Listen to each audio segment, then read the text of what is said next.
남편을 보내드린 지 정확히 6달째 되던 날이었어요. 그 사람이 우리 집 대문 앞에서 작은 보따리 하나를 들고 서 있었어요. 40년을 한결같이 우리 집 문턱을 드나들던 사람, 남편의 가장 가까운 친구, 정태수 씨였습니다. 그날 그 사람의 손에는 흰 국화 한 송이가 들려 있었고, 눈은 붉게 충혈되어 있었어요. 나는 그저 또 남편을 추모하러 왔구나 싶어서 안으로 들였습니다. 차를 한 잔 우려내어 마주 앉았을 때 그 사람은 한참을 말이 없었어요. 찻잔만 만지작거리던 그 사람이 갑자기 자리에서 일어나더니 내 앞에 무릎을 꿇었습니다.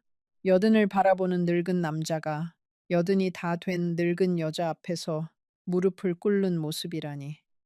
그 사람은 떨리는 목소리로 말했어요. 형수님, 아니 순자 씨, 나하고 같이 남은 인생을 살아주시오. 나는 들고 있던 찻잔을 떨어뜨릴 뻔했습니다. 정태수. 그 사람은 우리 남편하고 초등학교 동창이었어요. 같은 동네에서 자라고, 같은 군부대에서 복무하고, 같은 회사에 입사했다가 함께 사업을 시작한 사람이었습니다. 우리 남편이 결혼할 때 함께 신부집에 가서 함을 졌던 사람이고, 우리 큰아들이 태어났을 때 산부인과 복도에서 같이 밤을 새운 사람이었어요. 그러니까 나에게도 거의 가족 같은 사람이었지요. 그런 사람이 내게 청혼을 한다는 것이 처음에는 도무지 믿기지가 않았습니다. 나는 그 사람을 일으켜 세우면서 말했어요. 태수 씨, 지금 무슨 말을 하는 거예요? 그이 떠난 지 이제 겨우 6달이에요. 그랬더니 그 사람은 눈물을 글썽이면서 그러더군요. 형님이 떠나기 전에 나한테 부탁을 했소. 자기가 없으면 순자 씨를 좀 돌봐달라고 그 약속을 지키고 싶은 거요. 그 말을 듣는 순간 가슴 한구석이 따뜻해지면서도 아주 작은 가시 하나가 콕 박히는 느낌이 들었어요. 남편이 정말 그런 부탁을 했을까? 만약 그랬다면 왜 나에게는 한마디 말도 없었을까? 끝까지 들어주세요. 부탁드립니다. 제가 말씀드릴 이야기는 한 달 후에 발견한 그 사람의 진짜 얼굴에 관한 것입니다. 내가 40년 동안 형제처럼 살아온 사람, 왜 남편이 떠난 지 반년 후에 내 손을 잡으려 했을까? 그 무릎을 꿇은 진짜 이유는 무엇이었을까? 만약 당신 곁에도 평생 친구가 있다면 이 이야기의 끝에 한 줄 댓글을 남겨주세요. 사람들에게 얼마나 신뢰를 두어야 한다고 생각하나요? 그날 정태수 씨를 돌려보낸 뒤 나는 거실 한가운데 우두커니 앉아 있었어요. 남편이 떠난 뒤로 비어있던 그 의자, 그 사람이 평생 앉던 그 가죽 의자를 한참 동안 바라보았습니다. 청혼이라는 단어가 내 나이에 다시 들려오게 될 줄은 정말 몰랐어요. 여든을 코앞에 둔 여자에게, 그것도 죽은 남편의 가장 친한 친구가 손을 내미는 일이 일어날 줄은요. 자식들에게는 말도 꺼내지 못했습니다. 큰아들 민준이는 회사 일로 늘 바빴고 딸 혜림이는 그 무렵 시댁 일로 마음이 한껏 어지러워 있었거든요. 게다가 무엇보다도 내가 어떻게 받아들여야 할지 스스로도 정리가 되지 않았어요.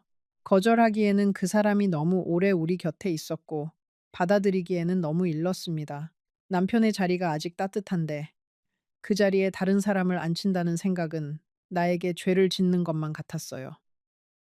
그런데 이상한 일이 일어났어요. 그 다음 날부터 정태수 씨가 매일같이 우리 집에 들렀습니다. 처음에는 반찬을 가지고 왔고, 그 다음에는 김치를 담가 왔고, 그 다음에는 베란다 창틀을 고쳐주고 갔어요. 어느 날은 남편이 쓰던 서재의 책장을 정리해 주겠다고 했고, 또 어느 날은 남편이 남긴 서류들을 자기가 한번 봐주겠다고 했지요. 그때까지만 해도 나는 그저 외로운 두 노인이 서로를 의지하는구나, 그렇게 생각했어요. 하지만 그 사람의 손이 자꾸만 머무는 곳이 있었어요. 남편의 책상 맨 아래 서랍. 그 서랍은 남편이 살아있을 때 늘 잠가두던 곳이었습니다. 나에게도 한 번도 보여준 적 없는 남편만의 어떤 공간이었지요. 그 서랍 앞에서 정태수 씨는 자꾸 멈칫거렸어요. 손잡이를 만졌다가 놓고 또 만졌다가 놓고 그러다가 한 번은 내가 부엌에서 차를 내가는 사이에 서재에서 무언가 달칵하는 소리가 났어요. 내가 서둘러 가보았더니 그 사람은 아무 일도 없었던 것처럼 책장 앞에 서서 책을 만지작거리고 있었어요. 다만 그 사람의 이마에 작은 땀방울이 맺혀 있었지요. 그날 저녁에 나는 그 서랍을 열어보려고 했어요. 하지만 열쇠를 찾을 수가 없었습니다. 남편이 어디다 두었는지 나는 도무지 기억이 나지 않았어요. 며칠 뒤 남편의 옛 친구 한 분이 우리 집을 찾아왔습니다. 김 사장이라고 남편이 사업을 처음 시작할 때 같이 일했던 분이었어요. 그분은 늦게 부고를 들었다고 미안해하면서 향을 사르고 절을 했어요. 그러고는 차를 한 잔 마시면서 지나가는 말처럼 그러시더군요. 형수님, 혹시 그 정태수 그 사람이 요즘도 자주 오는가요? 나는 그 말투에 뭔가 묘한 기운이 섞여 있다는 걸 느꼈어요. 네, 자주 와요. 그이가 떠난 뒤로 많이 도와주고 있어요. 그렇게 대답했더니 김 사장은 잠시 입을 다물고 있다가 한숨을 길게 쉬었어요. 형수님, 내가 한 말씀 드려도 될지 모르겠지만 그러다 말끝을 흐리시더라고요. 나는 그분의 옷자락을 붙잡고 물었습니다. 무슨 말씀이신데요? 우리 그이하고 정태수 씨 사이에 무슨 일이 있었나요? 김 사장은 한참을 망설이다가 이렇게 말씀하셨어요. 형님이 떠나기 한 달 전쯤에 나한테 전화를 하셨소. 정태수 그 사람이랑 정리할 일이 있다고. 그게 무슨 일이냐고 물었더니 자기도 이제는 더 못 참겠다고만 하시더이다. 나는 그 말이 무슨 뜻인지 알 수가 없었어요. 그분은 더 이상 말하지 않으셨어요. 다만 돌아가시기 전에 내 손을 한번 꼭 잡으셨지요. 조심하세요, 형수님. 사람은 오래 봐도 모를 때가 있어요. 정수님 고잉에 다태 그날 밤 나는 잠을 이루지 못했어요. 김 사장의 말이 내 머릿속을 떠나지 않았거든요. 남편이 정태수 씨하고 정리할 일이 있었다고? 더 못 참겠다고 했다고? 40년을 형제처럼 지낸 두 사람 사이에 도대체 무슨 일이 있었던 걸까요? 나는 남편이 마지막으로 누웠던 안방의 그 자리를 한참 동안 바라보았어요. 그 사람이 떠나기 며칠 전에 나에게 했던 말이 떠올랐어요. 여보, 내가 만약에 갑자기 떠나면 내 책상 서랍을 꼭 좀 살펴봐줘. 그때는 그저 늙은이의 푸념인 줄로만 알았는데 이제 와서 그 말이 다시 떠오르더군요. 다음 날 아침 나는 자식들 몰래 열쇠 수리공을 불렀어요. 그 사람은 능숙한 손길로 서랍을 열어주고는 돈만 받고 떠났습니다.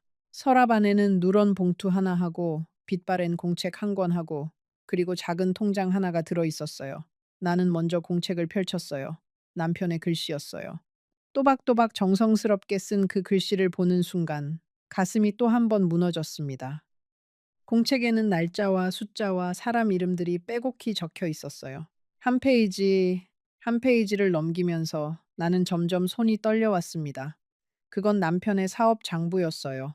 그런데 그 장부에는 내가 모르는 거래들이 너무 많았어요. 그리고 거의 모든 페이지에 태수라는 이름이 반복해서 나오더군요. 나는 그 공책을 가슴에 안고 한참을 울었어요. 무엇을 어떻게 해야 할지 알 수가 없었어요. 그때 마침 정태수 씨가 우리 집 초인종을 눌렀어요. 그날 그 사람은 내가 좋아하는 떡을 사들고 왔지요. 나는 공책을 얼른 옷장 안에 숨기고 아무 일도 없었던 것처럼 그 사람을 맞이했어요. 그 사람은 그날따라 옷차림이 단정했어요. 짙은 회색 정장에 남편이 살아있을 때 자주 매던 무늬의 넥타이를 메고 있었지요. 나는 그 넥타이를 보는 순간 가슴이 또 한 번 철렁 내려앉았어요. 남편이 즐겨 매던 그 무늬의 넥타이를 왜 하필 이 사람이 메고 왔을까? 40년 친구라서일까? 아니면 이미 자기를 남편의 자리에 슬며시 올려놓고 있어서일까? 그런 사소한 옷차림 하나에서까지 나는 그날부터 모든 것을 의심하기 시작했어요. 차를 내가는 동안 그 사람은 거실을 천천히 둘러보았어요. 마치 처음 보는 집인 것처럼 벽에 걸린 사진을 들여다보고 책장의 책을 만져보고 베란다 창밖의 풍경을 한참 동안 바라보았지요. 그러더니 혼잣말처럼 그러시더라고요. 이 집은 형님이 평생을 모아 마련하신 곳이지요. 형님 손때가 안 묻은 데가 없을 거요. 그 말을 듣는 순간 나는 그 사람이 그 집을 어떤 시선으로 바라보고 있는지를 처음으로 느꼈어요. 그 사람의 시선은 추억을 더듬는 시선이 아니었어요. 그건 값을 매기는 시선이었어요. 이 벽에는 얼마, 저 베란다 확장에는 얼마, 이 평수에 이 위치라면 얼마. 사람이 마음으로 보는 집과 머리로 계산하는 집은 그 시선의 결이 다르거든요. 40년을 우리 집을 드나든 그 사람이 그날만큼은 부동산 중개인의 눈으로 우리 집을 바라보고 있었어요. 차를 마시면서 그 사람은 자식들 안부를 물었어요. 큰아들 민준이는 요즘도 회사 일이 바쁜가? 며느리는 직장에 다니는가? 둘째 딸 혜림이의 시댁은 어디에 있는가? 평소에는 그저 의례적인 안부였을 그런 질문들이 그날따라 이상하게 마음에 걸렸어요. 마치 누가 우리 가족의 자산을 어디까지 알고 있는지, 누가 우리 집안일에 어느 정도 개입할 수 있는지를 파악하고 있는 사람의 질문 같았거든요. 민준이는 요즘도 그 회사를 다니나요? 혜림이는 시댁하고 사이가 좀 풀렸나요? 그 사람이 그렇게 물었을 때 나는 미소를 지으면서 적당히 둘러댔어요. 민준이는 잘 다녀요. 혜림이는 시댁 일로 마음이 좀 어지러워요. 그래도 사위가 잘해주니 곧 풀리겠지요. 사실은 큰아들이 작은 사업을 시작하려고 자금을 융통하고 있다는 것도, 딸이 시댁 어른들의 재산 문제로 시달리고 있다는 것도 나는 한마디도 입에 올리지 않았어요. 평소 같으면 40년 친구에게 다 털어놓았을 그런 이야기들을 그날부터 나는 단 한마디도 입에 올리지 않기로 했어요. 사람이 한번 의심을 시작하면 그 의심이 자기를 얼마나 외롭게 만드는지를 그때 알았어요. 차를 따르는 손은 그대로인데 그 손 안에 흐르는 마음의 결이 달라져 있는 거예요. 40년의 친밀함이 사흘 만에 40년의 경계로 바뀌어 버렸지요. 그날 저녁 그 사람을 보내고 나서 나는 다시 공책을 펼쳤어요. 한 페이지, 한 페이지를 더 꼼꼼하게 읽었지요. 거기에는 단순한 숫자만 있는 게 아니었어요. 작은 글씨로 적힌 메모들이 있었어요. 태수가 인감을 가져갔다 돌려주지 않음. 태수가 새 통장을 만들었다고 함. 명예 확인 필요. 태수의 둘째 사위가 부도. 태수가 자금 융통을 부탁함. 거절. 그 후 회사 자금 일부 사라짐. 한 줄, 한 줄이 가슴을 도려내는 듯 했어요. 남편은 알면서도 40년 친구를 차마 신고하지 못했던 거예요. 차라리 자기가 손해를 보고 사업을 정리하고 조용히 마무리하려고 했던 거지요. 그러다가 마지막에 가서야 그 친구의 그릇된 행동이 우리 가족까지 위협할 정도가 되었다는 걸 깨달은 거예요. 그래서 변호사를 만나려고 했고, 그러다가 그만 시간이 따라주지 않은 거지요. 다음 날 아침, 나는 동네 시장에 다녀오는 길에 우연히 정태수 씨의 큰 며느리를 만났어요. 그 사람은 우리 집안하고도 자주 왕래가 있던 사람이라서 길에서 보면 한참을 서서 이야기를 나누곤 했지요. 그런데 그날따라 그 사람의 얼굴빛이 좋지 않았어요. 안색이 누렇고 눈 밑에는 그늘이 짙었지요. 나는 안부를 물었어요. 요즘 어떻게 지내요? 아이는 잘 자라요.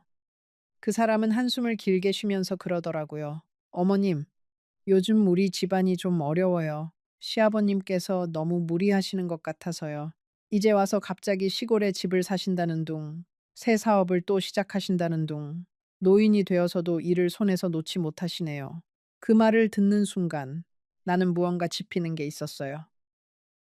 새 사업이라니 무슨 사업을 하시려고요? 내가 조심스럽게 묻자 그 사람은 잠시 망설이다가 그러더군요. 자세히는 모르지만 무수, 큰 자금이 들어가는 일이래요.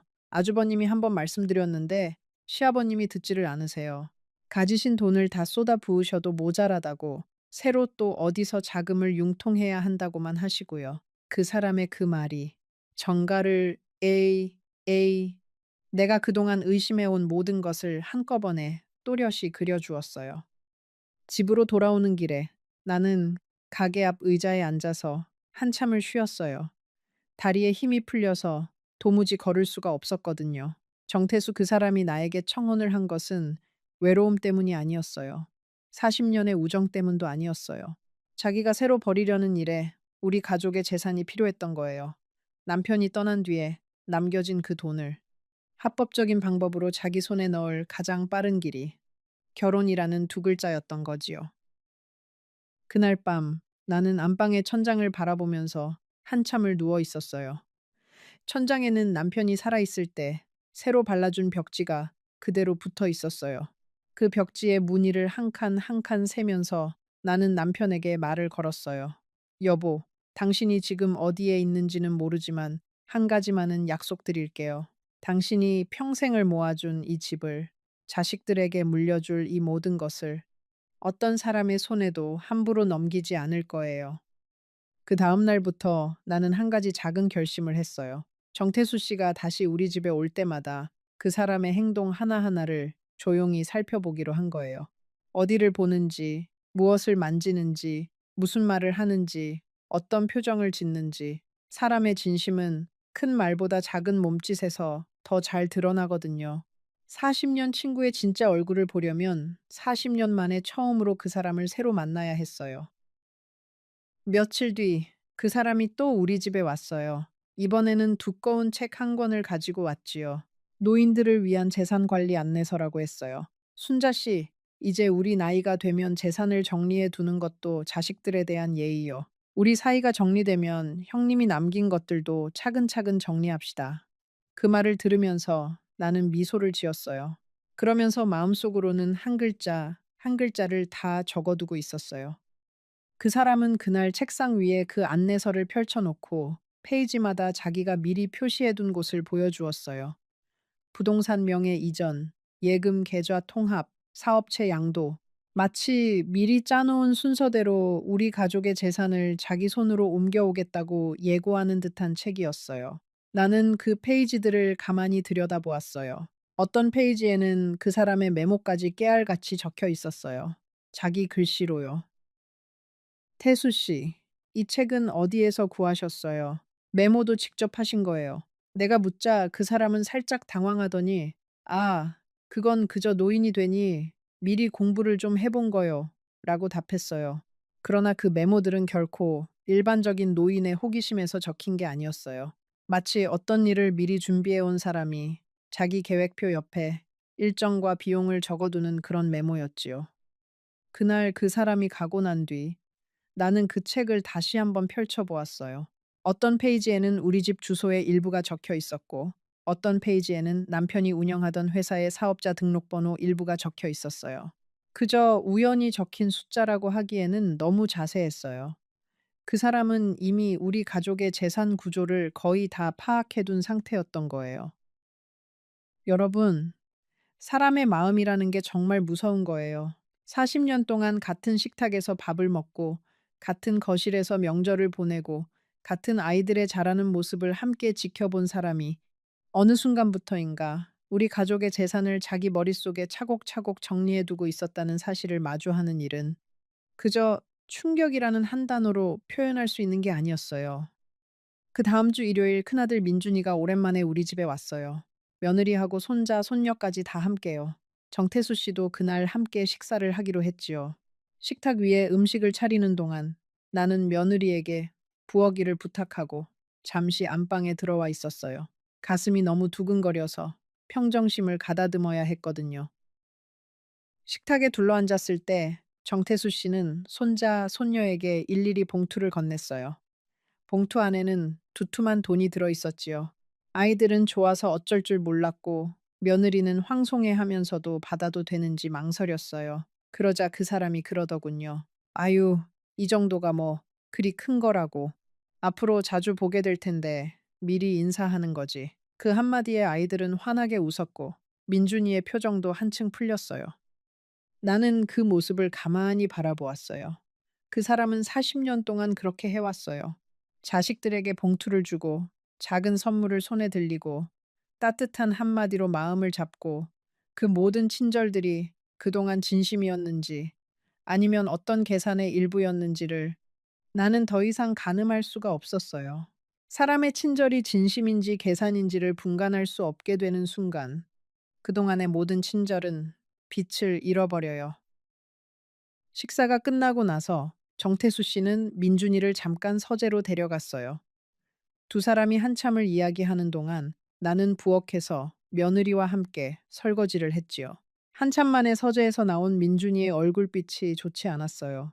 며느리가 집으로 돌아간 뒤에 나는 민준이를 안방으로 불렀어요. 민준아, 아저씨가 너에게 무슨 말을 했더냐? 민준이는 한참을 망설이다가 입을 열었어요. 엄마, 아저씨가 말씀하시기를 아버지 사업을 자기가 인수해서 정리해 주겠다고 하셨어요.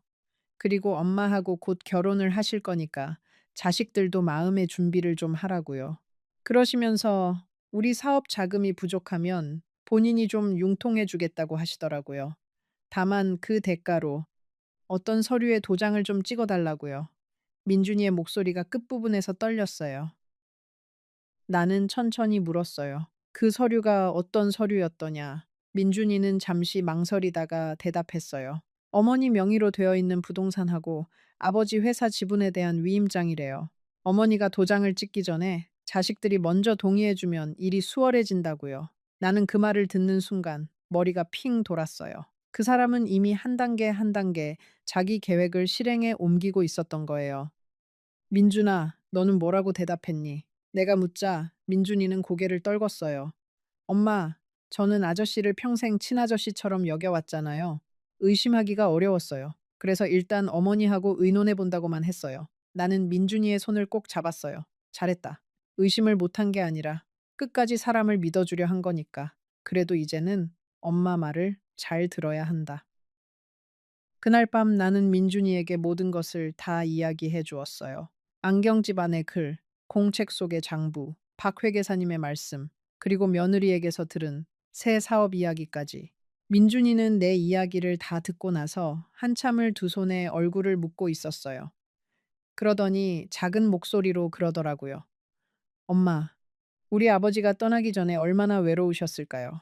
다 알면서도 40년 친구를 참아 어쩌지 못해서 그 말이 나에게도 가슴을 찔렀어요. 여러분, 여기에서 잠깐 한 가지를 짚고 가야겠어요. 사람이 누군가에게 배신을 당했을 때 가장 아픈 건 배신을 당한 그 순간이 아니에요. 배신을 당하기까지 그 사람을 진심으로 믿어온 자기 자신의 그 시간이 한꺼번에 부정당하는 느낌이 가장 아픈 거예요. 40년의 우정이 거짓이었다는 사실이 아픈 게 아니라 40년 동안 진짜라고 믿었던 내 마음이 헛것이었다는 게 아픈 거지요. 그날부터 민준이도 자기 회사 일을 줄이고 매일 우리 집에 와서 나와 함께 시간을 보내기 시작했어요. 두 모자가 머리를 맞대고 앞길을 의논했지요. 우리는 박 회계사님을 한 번 더 찾아갔고 변호사 한 분도 만났어요. 변호사님은 우리 이야기를 다 듣고 나서 이렇게 말씀하셨어요. 어머님, 이 정도면 충분한 정황이 됩니다. 그러나 가족분들이 어디까지 가실지를 먼저 정하시는 게 좋습니다. 어디까지 갈 것인가? 그 질문은 나에게 가장 무거운 질문이었어요. 정태수 씨가 한 일을 다 밝히면 40년 우정의 끝이 어떻게 마무리되는지를 온 동네가 알게 될 거예요. 우리 남편의 마지막 며칠이 어땠는지에 관한 소문도 어떤 모양으로든 떠돌게 되겠지요. 자식들의 마음에 평생 지워지지 않을 흉터가 남을 수도 있어요. 그러나 만약 우리가 그저 조용히 넘어가면 그 사람은 또 다른 누군가에게 같은 일을 반복할지도 몰라요. 그리고 무엇보다 우리 남편이 마지막에 안경집 안에 남겨둔 그 짧은 한 줄의 글이 끝내 빛을 보지 못한 채로 묻혀버리게 될 거예요. 자식들을 지키려고 자기 자신은 끝내 침묵하셨던 그분의 마지막 마음을 우리가 또 한 번 묻어버리는 셈이 되는 거지요. 며칠 동안 나는 잠을 거의 못 잤어요. 새벽이면 베란다에 나와 앉아서 동네에 불이 하나, 둘 켜지는 것을 바라보았어요. 어느 집 창문에 불이 켜지면 그 집에서 누군가가 그날 하루를 시작하는 거잖아요. 우리 집의 그 새벽 시간은 어떻게 살아야 할지를 끝없이 묻고 또 묻는 시간이었어요. 나이가 들면 결정이 빨라질 줄 알았는데 사실은 그 반대였어요. 그러던 어느 날 새벽이었어요. 빗소리가 가만히 들려오는 새벽이었지요. 나는 그 빗소리를 들으면서 갑자기 한 가지가 또렷이 머릿속에 들어왔어요.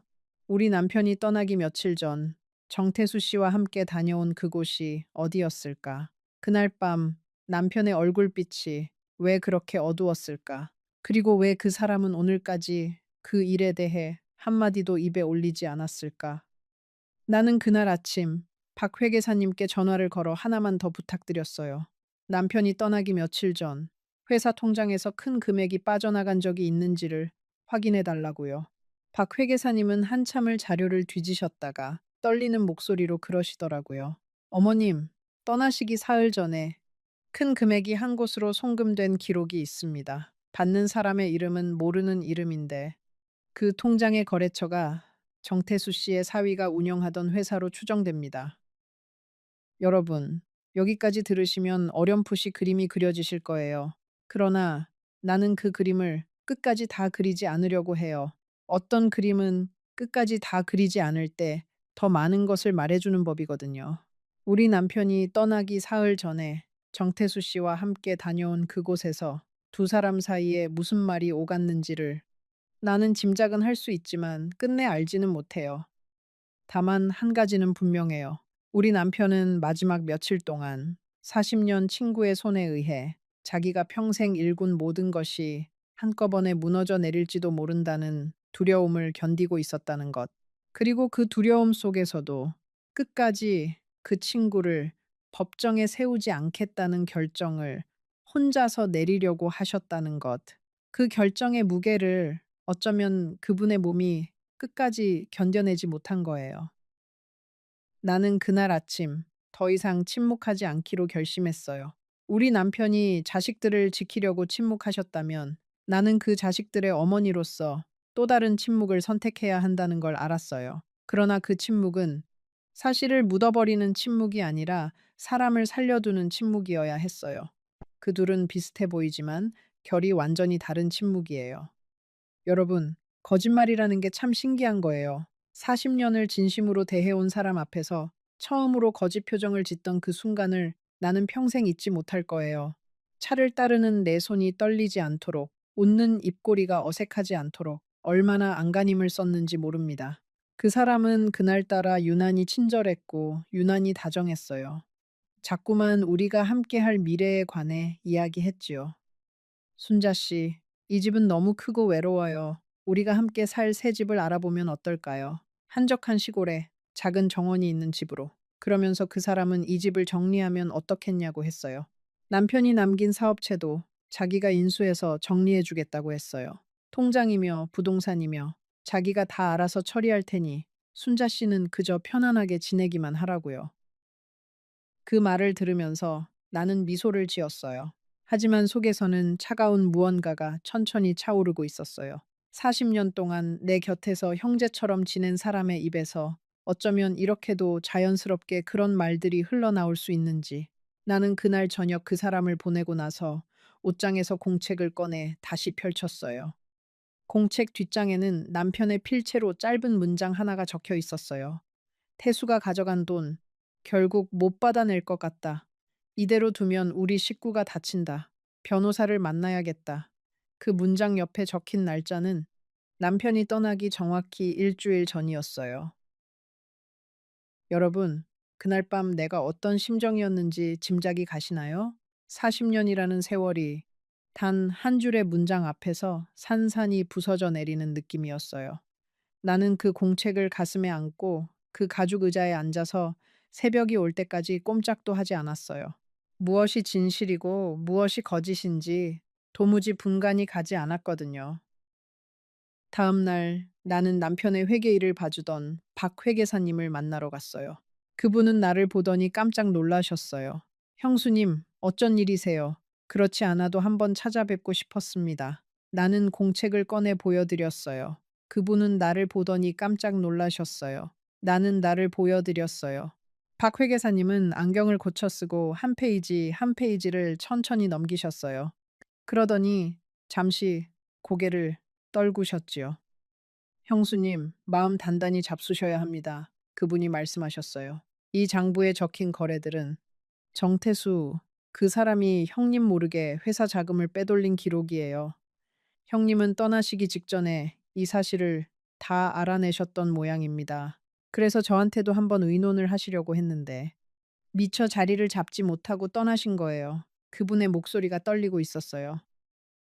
나는 박 회계사님께 물었어요. 그러면 정태수 씨가 가져간 돈이 얼마나 되나요? 그분은 한참을 망설이다가 종이 위에 숫자를 적어 보여주셨어요. 그 숫자를 보는 순간 나는 다리에 힘이 풀려서 의자에 주저앉을 뻔했습니다. 그건 우리 부부가 평생을 모은 재산의 절반이 넘는 돈이었어요. 박 회계사님이 조용히 말씀하셨어요. 형수님, 만약에 형님이 살아 계셨다면 이 일을 법적으로 정리하려고 하셨을 거예요.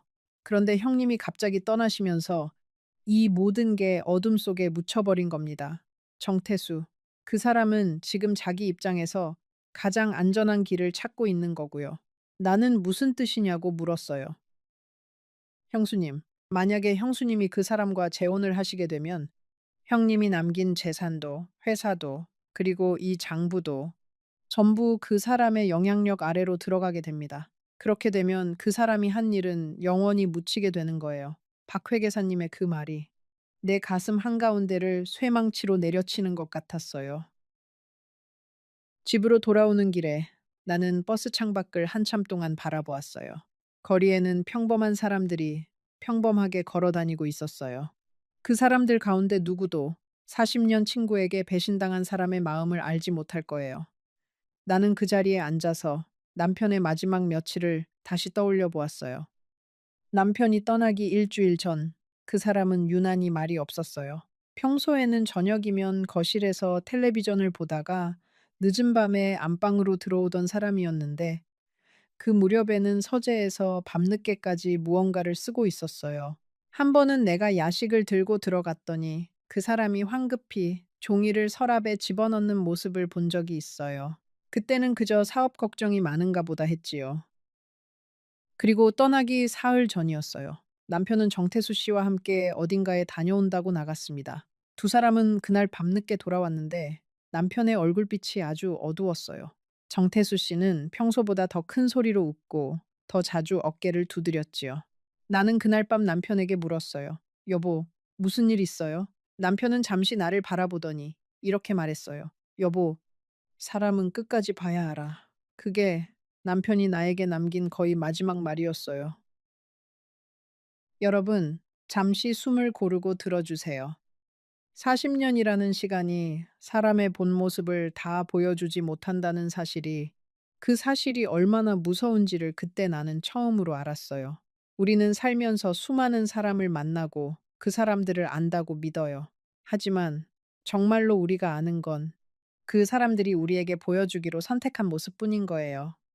그 너머에 무엇이 있는지는 어쩌면 평생 모를 수도 있어요. 집에 돌아온 나는 자식들을 부를까 한참을 망설였어요. 큰아들 민준이에게 전화를 걸려고 수화기를 들었다가 다시 내려놓기를 몇 번이나 했는지 몰라요. 만약 내가 이 사실을 자식들에게 말하면 우리 가족의 평온은 영원히 깨질 거예요. 자식들은 아버지의 마지막 모습을 의심하게 될 거고 40년 우정을 형제처럼 여겼던 자기들의 기억마저 흔들리게 될 거예요. 그러나 침묵하기에는 내가 알게 된 것들이 너무 무거웠어요. 나는 결국 큰아들에게 전화를 걸었어요. 민준아, 엄마가 좀 의논할 일이 있다. 시간 좀 내줄 수 있겠니? 큰아들은 다음날 아침 일찍 집으로 왔어요. 나는 공책과 통장을 그 아이 앞에 펼쳐놓고 박 회계사님께 들은 이야기를 그대로 전했습니다.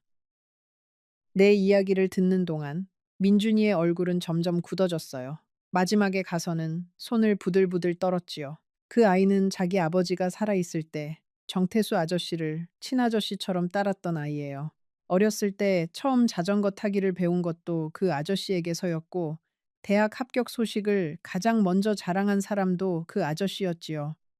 민준이는 한참을 말없이 앉아 있다가 작은 목소리로 말했어요. 어떻게 그럴 수가 있어요. 정태수 아저씨가 어떻게 우리한테. 그 아이의 눈에는 분노보다 슬픔이 더 많이 담겨 있었어요. 그날 우리 모자는 거실에 앉아서 오래도록 아무 말도 하지 않았어요. 시계 소리만 째깍째깍 울리고 있었지요. 딸 혜림이에게도 알려야 했어요. 그러나 혜림이는 그 무렵 시댁일로 마음이 어지러워서 도저히 이런 이야기를 꺼낼 형편이 아니었어요. 나는 큰아들과 의논한 끝에 혜림이에게는 일이 어느 정도 정리된 다음에 알리기로 했습니다. 자식이라고 다 같은 자식이 아니에요. 각자가 짊어진 짐의 무게가 다르거든요. 그러는 사이에도 정태수 씨는 계속해서 우리 집을 드나들었어요. 어떤 날은 꽃을 가지고 왔고, 어떤 날은 한약을 다려왔어요. 어떤 날은 내 손을 슬며시 잡고, 순자 씨, 우리 이제 결정을 합시다. 너무 늦으면 자식들이 더 힘들어 할 거요. 그렇게 다그치기도 했지요. 그럴 때마다 나는 미소를 지으면서 조금만 더 시간을 주세요 라고 답했어요. 연기를 하는 게 그렇게 힘든 일인 줄 몰랐어요. 가슴 속에서는 분노가 끓고, 머릿속에서는 슬픔이 휘몰아치는데, 얼굴은 평온해야 했거든요. 그 사람이 보는 앞에서 차를 따르고 음식을 차리고 안부를 묻는 일들이 마치 깨진 유리 조각 위를 맨발로 걷는 것 같았어요. 하지만 나는 그 시간을 견뎌야 했어요. 진실을 다 알아내기 전까지는요. 어느 날 오후, 정태수 씨가 자기 집으로 잠깐 들어오라고 했어요. 의논할 일이 있다고요. 나는 그 사람의 집으로 갔어요. 그 집은 사모님이 떠나신 뒤로 정태수 씨 혼자 살고 있는 집이었지요. 거실에는 사모님의 영정이 그대로 걸려 있었고, 책장에는 우리 남편하고 함께 찍은 옛 사진들이 가득했어요. 그 사람은 따끈한 차를 한 잔 내오면서 말했어요. 순자 씨, 내가 하나 보여드릴 게 있어. 그러더니 서랍에서 서류 한 묶음을 꺼냈어요. 그건 부동산 매매 계약서였어요. 우리 집을 팔고 시골에 새 집을 사겠다는 내용이었지요.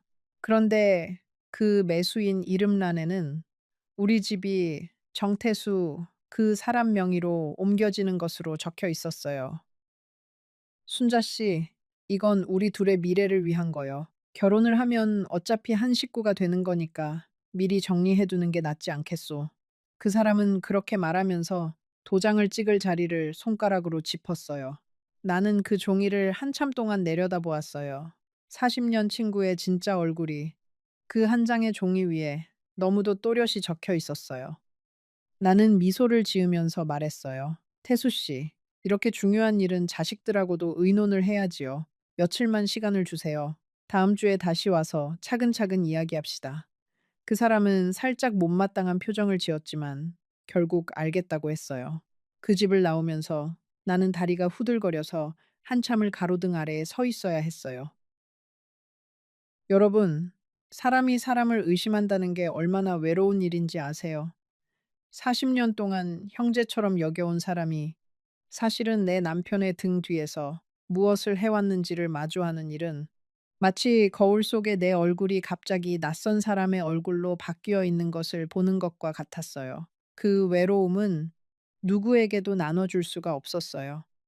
그날 밤 나는 다시 남편의 서재에 들어갔어요.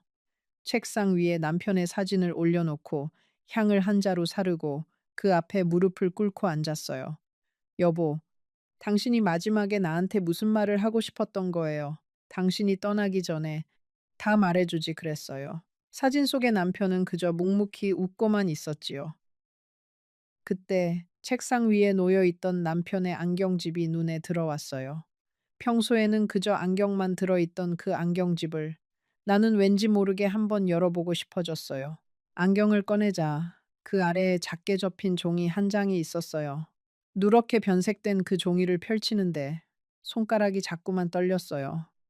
거기에는 남편의 필체로 이렇게 적혀 있었어요.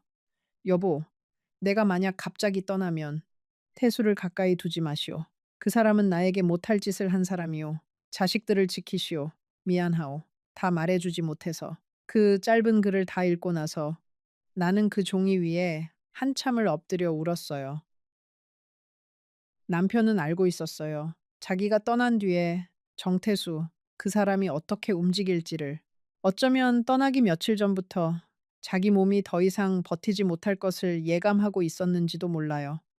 그래서 그 짧은 글을 안경집 안에 숨겨두었던 거예요. 내가 언젠가는 안경집을 열어볼 거라는 걸 알고 있었던 거지요. 40년을 같이 산 부부의 마지막 약속. 그건 말이 아니라 그렇게 작은 종이 한 장에 담겨 있었어요. 다음 날 아침 나는 정태수 씨에게 전화를 걸었어요. 태수 씨, 우리 자식들하고 다 같이 한번 만나서 이야기를 합시다. 결혼이라는 게 두 사람만의 일이 아니잖아요. 식구들이 다 모인 자리에서 그동안 그이가 남긴 일도 같이 정리하고 새 출발도 정식으로 약속합시다. 그 사람은 잠시 망설이더니 알겠다고 했어요. 그러면서 한마디를 덧붙였지요. 순자 씨, 너무 일을 크게 만들지는 맙시다. 식구들끼리 조용히 정리할 일도 있는 거요. 그 말투에서 나는 그 사람이 무언가를 두려워하고 있다는 걸 느꼈어요. 사람이 두려움을 느끼는 순간 그 사람의 진짜 모습은 더욱 또렷이 드러나거든요. 40년 동안 그렇게 자신만만하던 정태수 씨의 목소리에 미세한 떨림이 섞여 있었어요. 나는 알겠다고 짧게 대답하고 전화를 끊었어요. 전화를 끊고 나서 나는 한참 동안 거실의 가죽 의자에 앉아 있었어요. 남편이 평생을 앉던 그 의자에 앉아서 그 사람의 체온이 아직도 남아 있는지를 가만히 더듬어 보았지요. 사람이 떠난 자리에는 가구만 남는 게 아니라 그 사람이 평생 짊어진 짐의 무게도 함께 남는다는 것을 나는 그때 알았어요. 이제 그 무게를 누군가는 받아들어야 했어요. 그날 저녁 딸 혜림이가 우리 집에 들렀어요. 시댁일이 어느 정도 정리되었다고, 어머니가 보고 싶어서 왔다고요. 나는 그 아이의 얼굴을 보는 순간 더 이상 미룰 수가 없다는 걸 알았어요. 자식이 어디까지 알고 어디까지 모르게 해야 할지를 정하는 일은 어쩌면 부모가 평생 동안 가장 자주 해야 하는 결정인지도 몰라요. 저녁 식탁을 치우고 나서 나는 혜림이를 안방으로 데려가 차를 한 잔 따라 주었어요.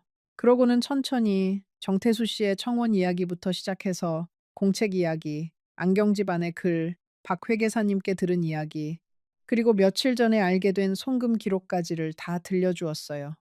혜림이는 처음에는 말없이 듣고만 있다가 이야기가 안경집의 글에 이르자 두 손으로 입을 막았어요.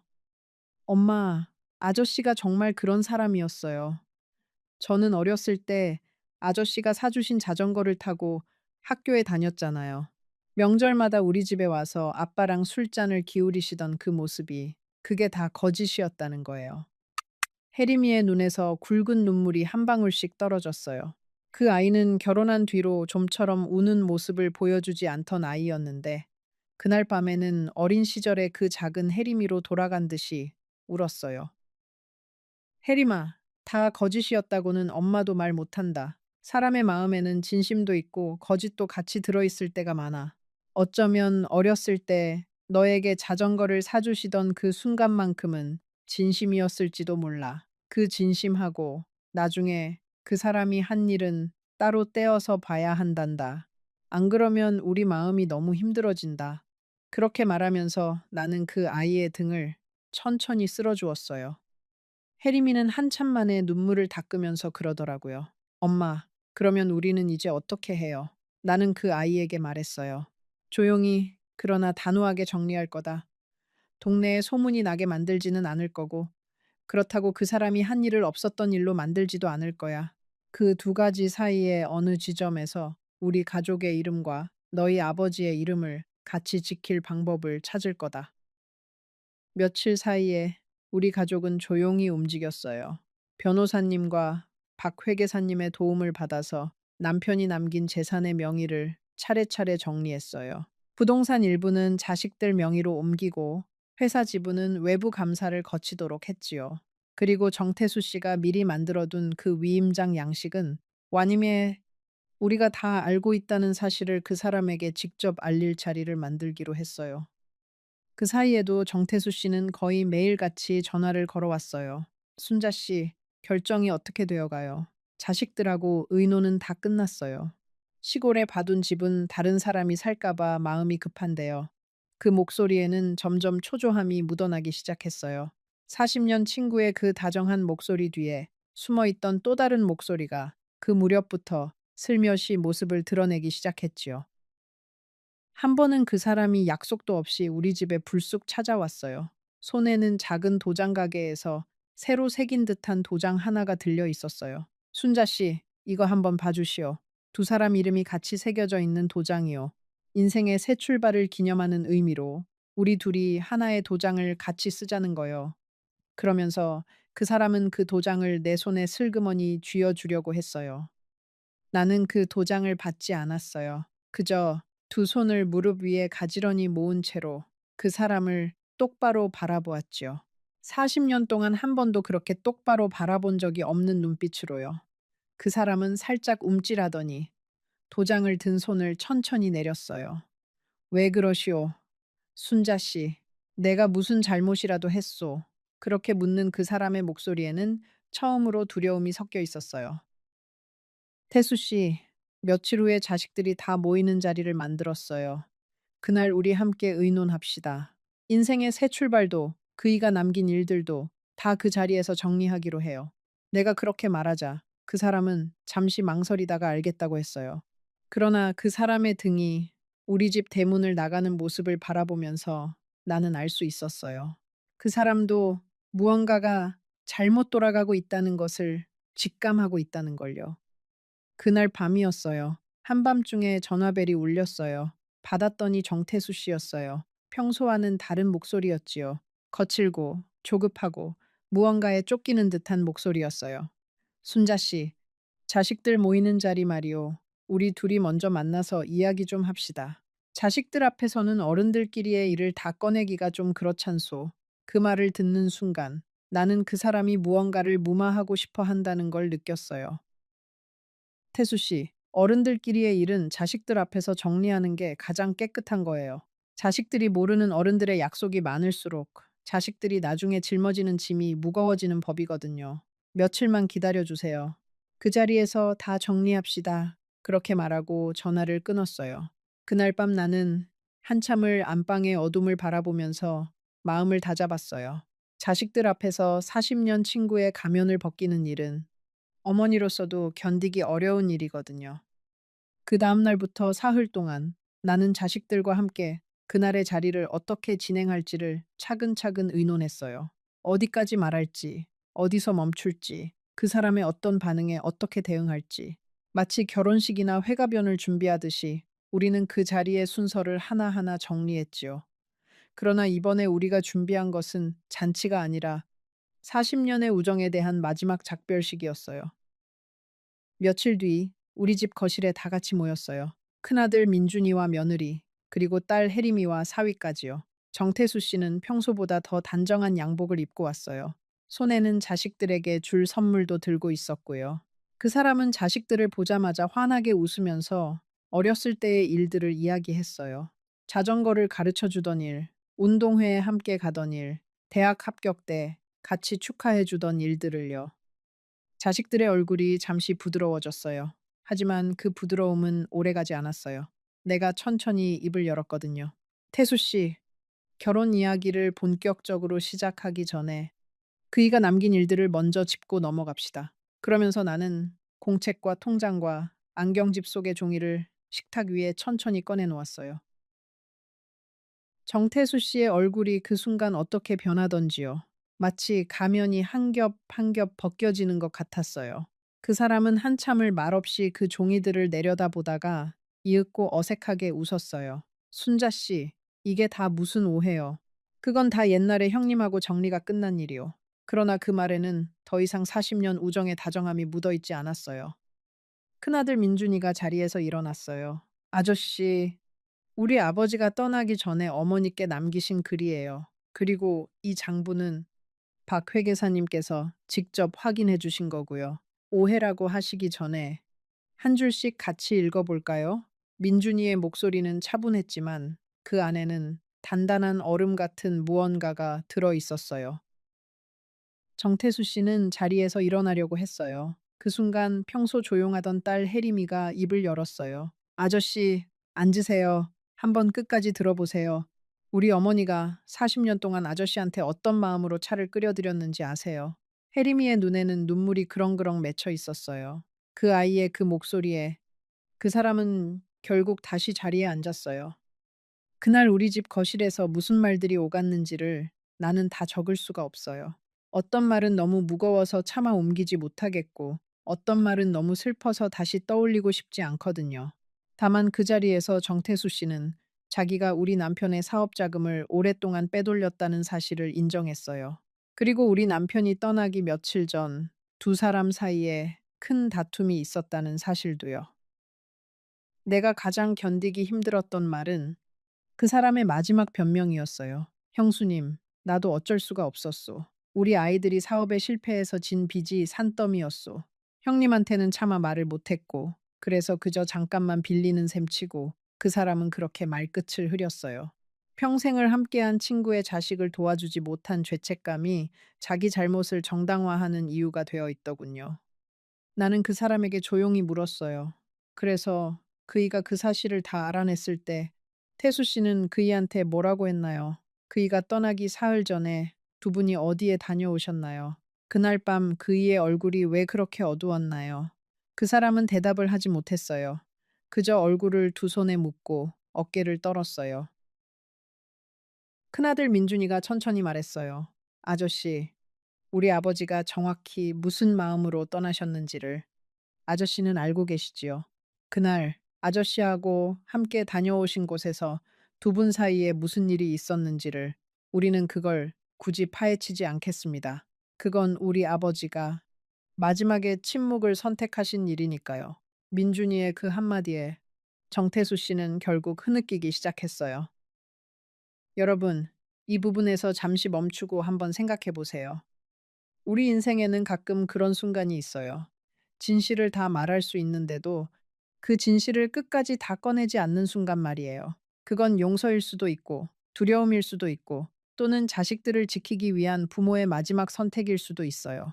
우리 남편이 떠나기 전에 무엇을 보았고, 무엇을 견뎠고, 무엇을 끝까지 말하지 않기로 했는지를 나는 짐작만 할 수 있을 뿐이에요. 그날 우리는 정태수 씨에게 두 가지를 요구했어요. 첫째, 빼돌린 자금에 대한 책임을 법적인 절차에 따라 지는 것. 둘째, 다시는 우리 가족 앞에 모습을 드러내지 않는 것. 그 사람은 두 손을 떨면서 고개를 끄덕였어요. 그리고 그날 40년 동안 우리 집을 드나들던 정태수 씨는 마지막으로 우리 집 대문을 나섰어요. 그 사람이 떠난 뒤로 나는 한참 동안 거실 한가운데 앉아 있었어요. 자식들도 다 자기 집으로 돌아가고 며느리와 사위도 떠나고 집안에는 나 혼자뿐이었어요. 시계 소리만 째깍째깍 울리는 그 거실에서 나는 처음으로 큰 소리로 울었어요. 남편을 떠나보낼 때도 그렇게 울지는 않았는데 그날은 어린아이처럼 엉엉 울었지요. 내가 운 건 정태수 씨 때문이 아니었어요. 40년이라는 시간이 그렇게 허망하게 무너져 내린 것 때문이었어요. 그리고 무엇보다도 남편이 마지막 며칠을 얼마나 외롭게 보냈을지를 생각하니 가슴이 너무 아팠어요. 가장 친한 친구에게 등을 찔린 그 마음을 그 사람은 아내인 나에게도 차마 다 털어놓지 못했어요. 자식들에게도 그랬고요.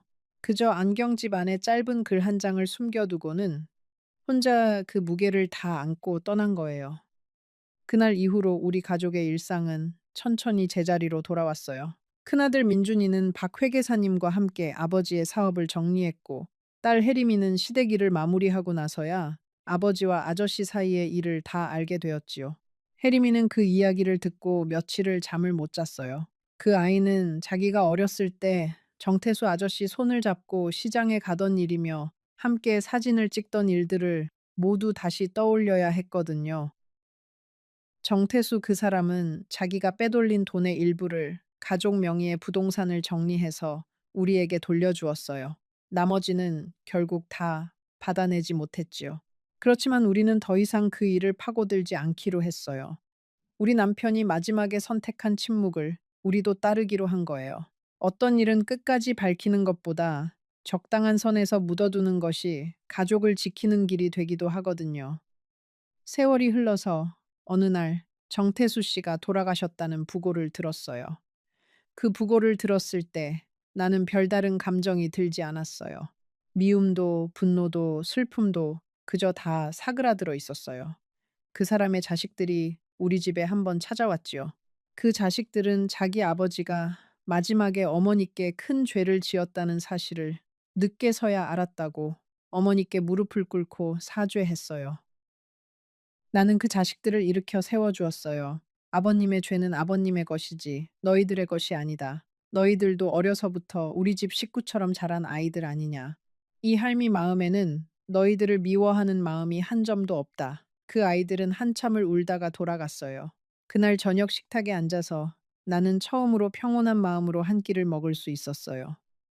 지금 나는 그때보다 더 늙은 할머니가 되었어요. 우리 집 거실의 가죽 의자는 이제 너무 낡아서 가죽이 갈라지고 있어요. 남편의 서재는 그대로 두었어요. 책상 위에 놓인 안경집도 그대로요. 가끔 그 안경집을 열어볼 때마다 나는 남편이 그 짧은 글을 쓰던 그 밤을 떠올려요. 자기 몸이 다 해가는 것을 알면서도 아내가 다칠까봐 끝까지 다 말하지 못하던 그 사람의 마음을요. 여러분, 사람을 끝까지 안다는 게 가능한 일일까요? 어느 날 누군가가 40년 동안 보여준 미소가 사실은 가장 두꺼운 가면이었다는 걸 알게 될 때 우리는 누구를 믿고 살아가야 하는 걸까요? 그렇다고 사람을 의심하면서만 살 수도 없는 노릇이에요. 사람을 의심하면서 사는 인생은 사실 사람을 잃어버리고 사는 인생과 다르지 않거든요. 내가 그 일을 겪고 나서 배운 게 있다면 그건 두 가지예요. 첫째, 가장 가까운 사람의 말도 끝까지 다 믿어서는 안 된다는 것. 둘째, 그렇다고 가장 가까운 사람을 의심하기 시작하면 인생이 너무 외로워진다는 것. 이 두 가지 사이에서 균형을 잡는 일이 어쩌면 살아가는 일의 전부일지도 몰라요.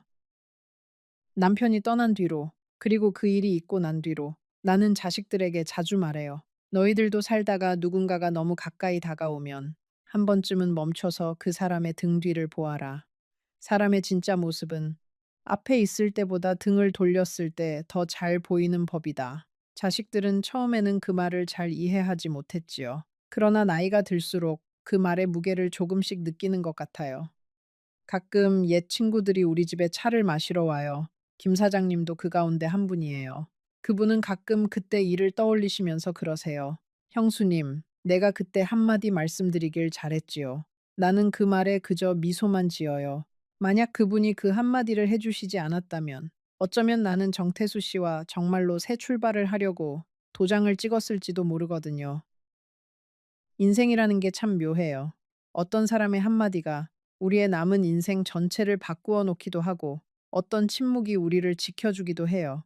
우리 남편의 마지막 침묵이 자식들을 지켰고 김 사장님의 한마디 말이 나를 지켰지요. 만약 두 사람의 그런 선택이 없었다면 나는 지금 어떤 모습으로 어떤 집에서 어떤 사람과 살고 있었을지 상상조차 하기 싫어요. 여러분, 지금 여러분 옆에 40년 친구가 있다면 한 번쯤은 그 사람의 얼굴을 다시 보세요. 의심하라는 말이 아니에요. 다만 너무 익숙해서 잊고 있던 그 사람의 진짜 표정을 한 번쯤은 다시 들여다보시라는 말이에요. 우리는 너무 자주 사람을 안다고 착각하고 그 안다는 착각 위에 우리의 미래를 올려놓잖아요. 그리고 만약 여러분이 누군가의 갑작스러운 친절을 받고 계신다면 한 번쯤은 멈춰서 그 친절의 뒤편을 보세요. 모든 친절이 의심받아야 한다는 말은 아니에요. 다만 너무 빠르게 다가오는 친절에는 가끔 너무 빠른 이유가 숨어 있기도 하거든요. 그 이유를 알아차리기까지 40년이 걸리는 일도 있는 거예요. 이 늙은 할미가 오늘 여러분께 들려드리고 싶은 이야기는 어쩌면 슬픈 이야기일 수도 있어요. 그러나 슬프기만 한 이야기는 아니에요. 왜냐하면 이 이야기 안에는 마지막까지 아내를 지키려 한 한 남자의 마음이 있고 친구의 한마디로 누군가의 인생을 구한 또 다른 남자의 마음이 있고 그리고 자기 어머니를 끝까지 믿어준 자식들의 마음이 있거든요. 세상에는 등을 돌리는 사람도 있지만 그 등 너머에서 끝까지 우리를 지켜주는 사람도 있어요. 우리가 그 두 종류의 사람을 다 만나면서 살아간다는 것을 인정하고 나면 인생이 조금은 더 견딜만해지는 것 같아요. 모든 사람을 사랑할 수도 없고 모든 사람을 미워할 수도 없는 게 우리네 인생이니까요. 오늘 밤 나는 또 우리 집 거실에 그 낡은 가죽 의자에 앉아서 남편의 안경집을 한 번 더 열어볼 거예요. 그 안에 들어있는 짧은 글을 다시 한번 읽으면서 그 사람이 마지막에 나에게 남기고 싶었던 말을 한 글자 한 글자 가슴에 새길 거예요. 그러고 나서 조용히 불을 끄고 잠자리에 들겠지요. 여러분도 오늘 밤 잠자리에 들기 전에 한 번쯤은 가만히 천장을 바라보면서 생각해 보세요.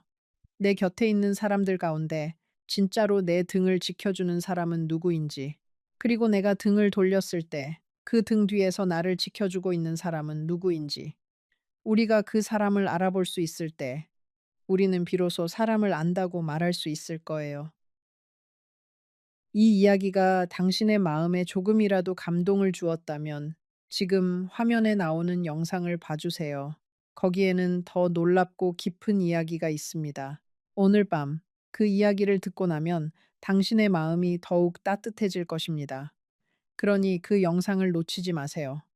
그래서 그 영상을 놓치지 마세요. 사랑하는 친구 여러분, 저는 순자 할머니입니다. 오늘은 지금까지 아무에게도 말하지 않았던 이야기를 들려드리려고 합니다. 저는 65세에 재혼했습니다. 첫 남편을 잃은 후 12년 동안 홀로 지내다가 어느 가을날 결심을 하게 되었습니다. 그날 이웃들은 모두 저를 부러워했습니다. 품위 있게 나이 들어온 과부가 연로한 신사분을 만나 제 삶이 다시 꽃피게 되었다고 말했죠. 하지만 지금 결혼한 지 정확히 6개월이 지난 지금 저는 매일 밤 베개를 적실 만큼 울고 있습니다. 처음 그 사람을 만났을 때는 정말 천사가 내려온 줄 알았습니다. 점잖은 말투, 깔끔한 옷차림, 그리고 무엇보다 제 손을 잡아주던 그 따뜻한 눈빛. 이른이 넘은 나이에 그런 시선을 받는다는 게 얼마나 떨리는 일인지 젊은 사람들은 모를 거예요. 저는 그때 다시 17살이 된 기분이었어요.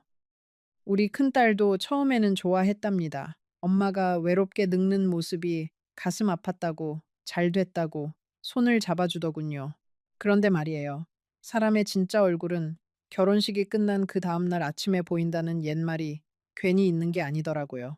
신혼여행에서 돌아온 첫날, 그 사람은 제 통장을 꺼내달라고 했습니다. 아주 부드러운 말투로 마치 당연한 일을 부탁하듯이 말이지요.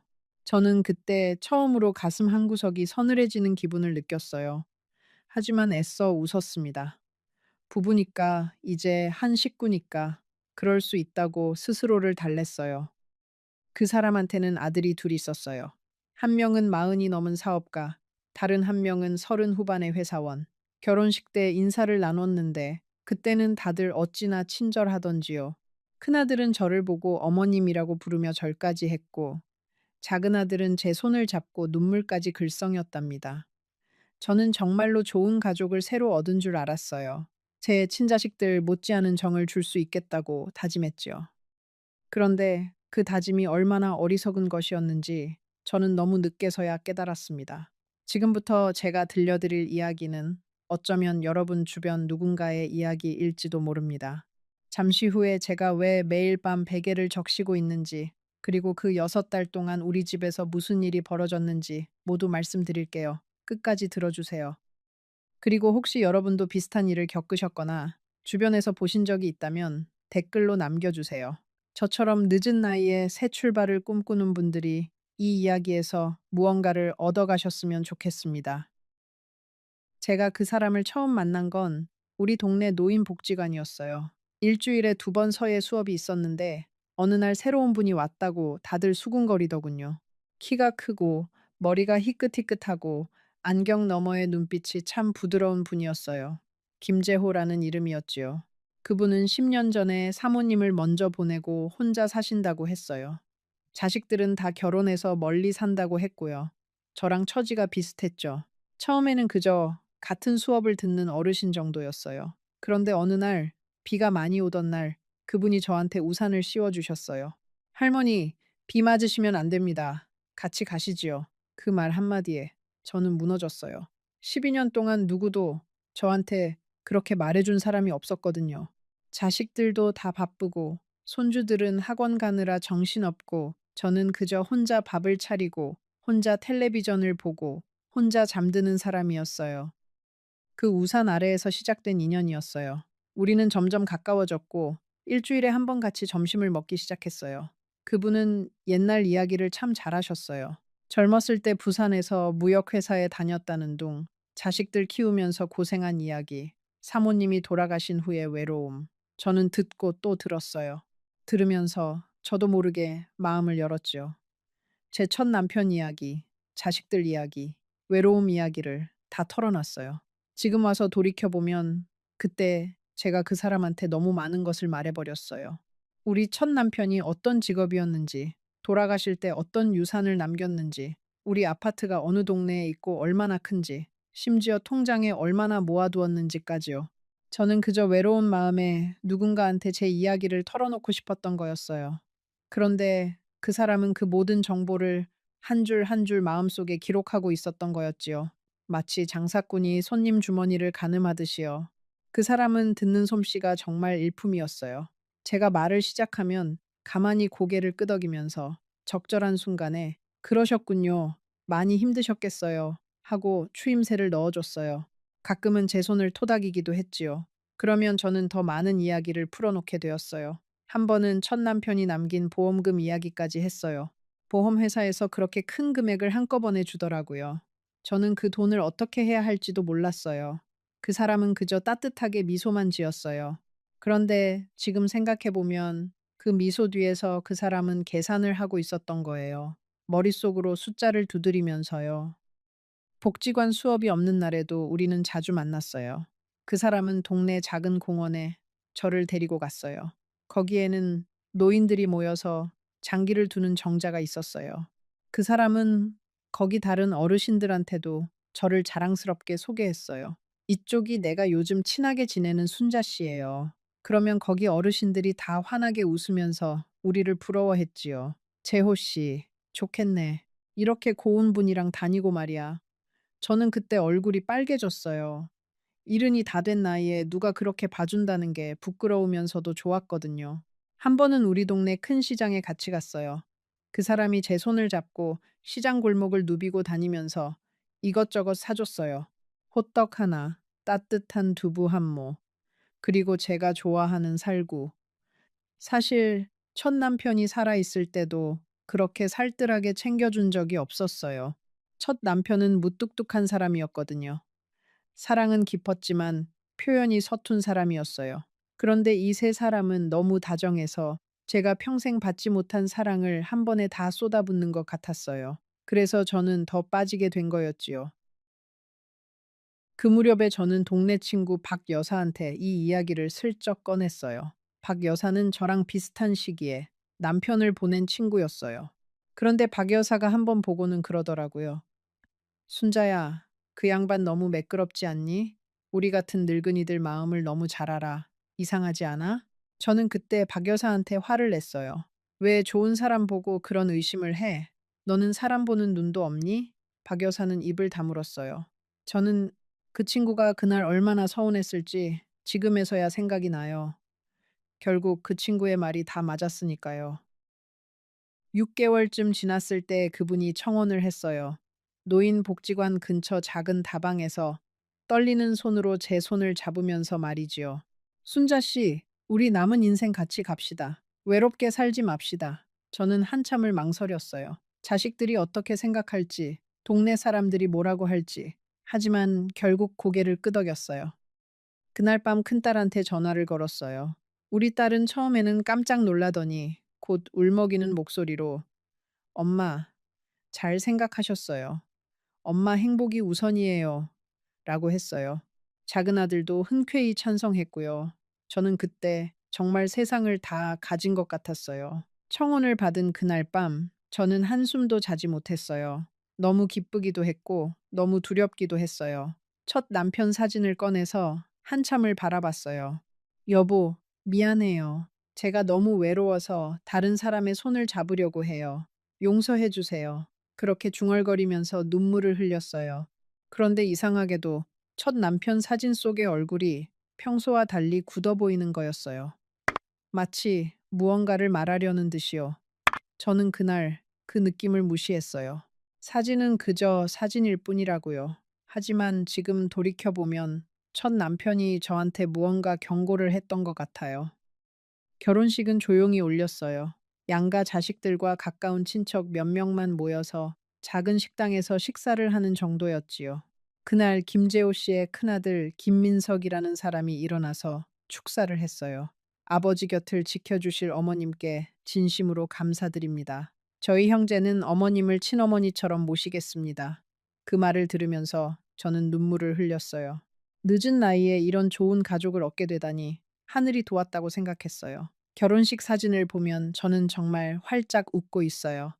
한복을 곱게 입고 머리도 단정하게 빗고 손에는 작은 부케를 들고 있었지요. 그런데 그 사진을 다시 꺼내보면 묘하게 저만 환하게 웃고 있어요. 다른 사람들은 다 입꼬리만 살짝 올라가 있는 정도예요. 김재호 씨의 두 아들은 카메라를 보지 않고 어디 다른 곳을 보고 있었어요. 그 시선의 의미를 그때는 몰랐지요. 지금에서야 알아요.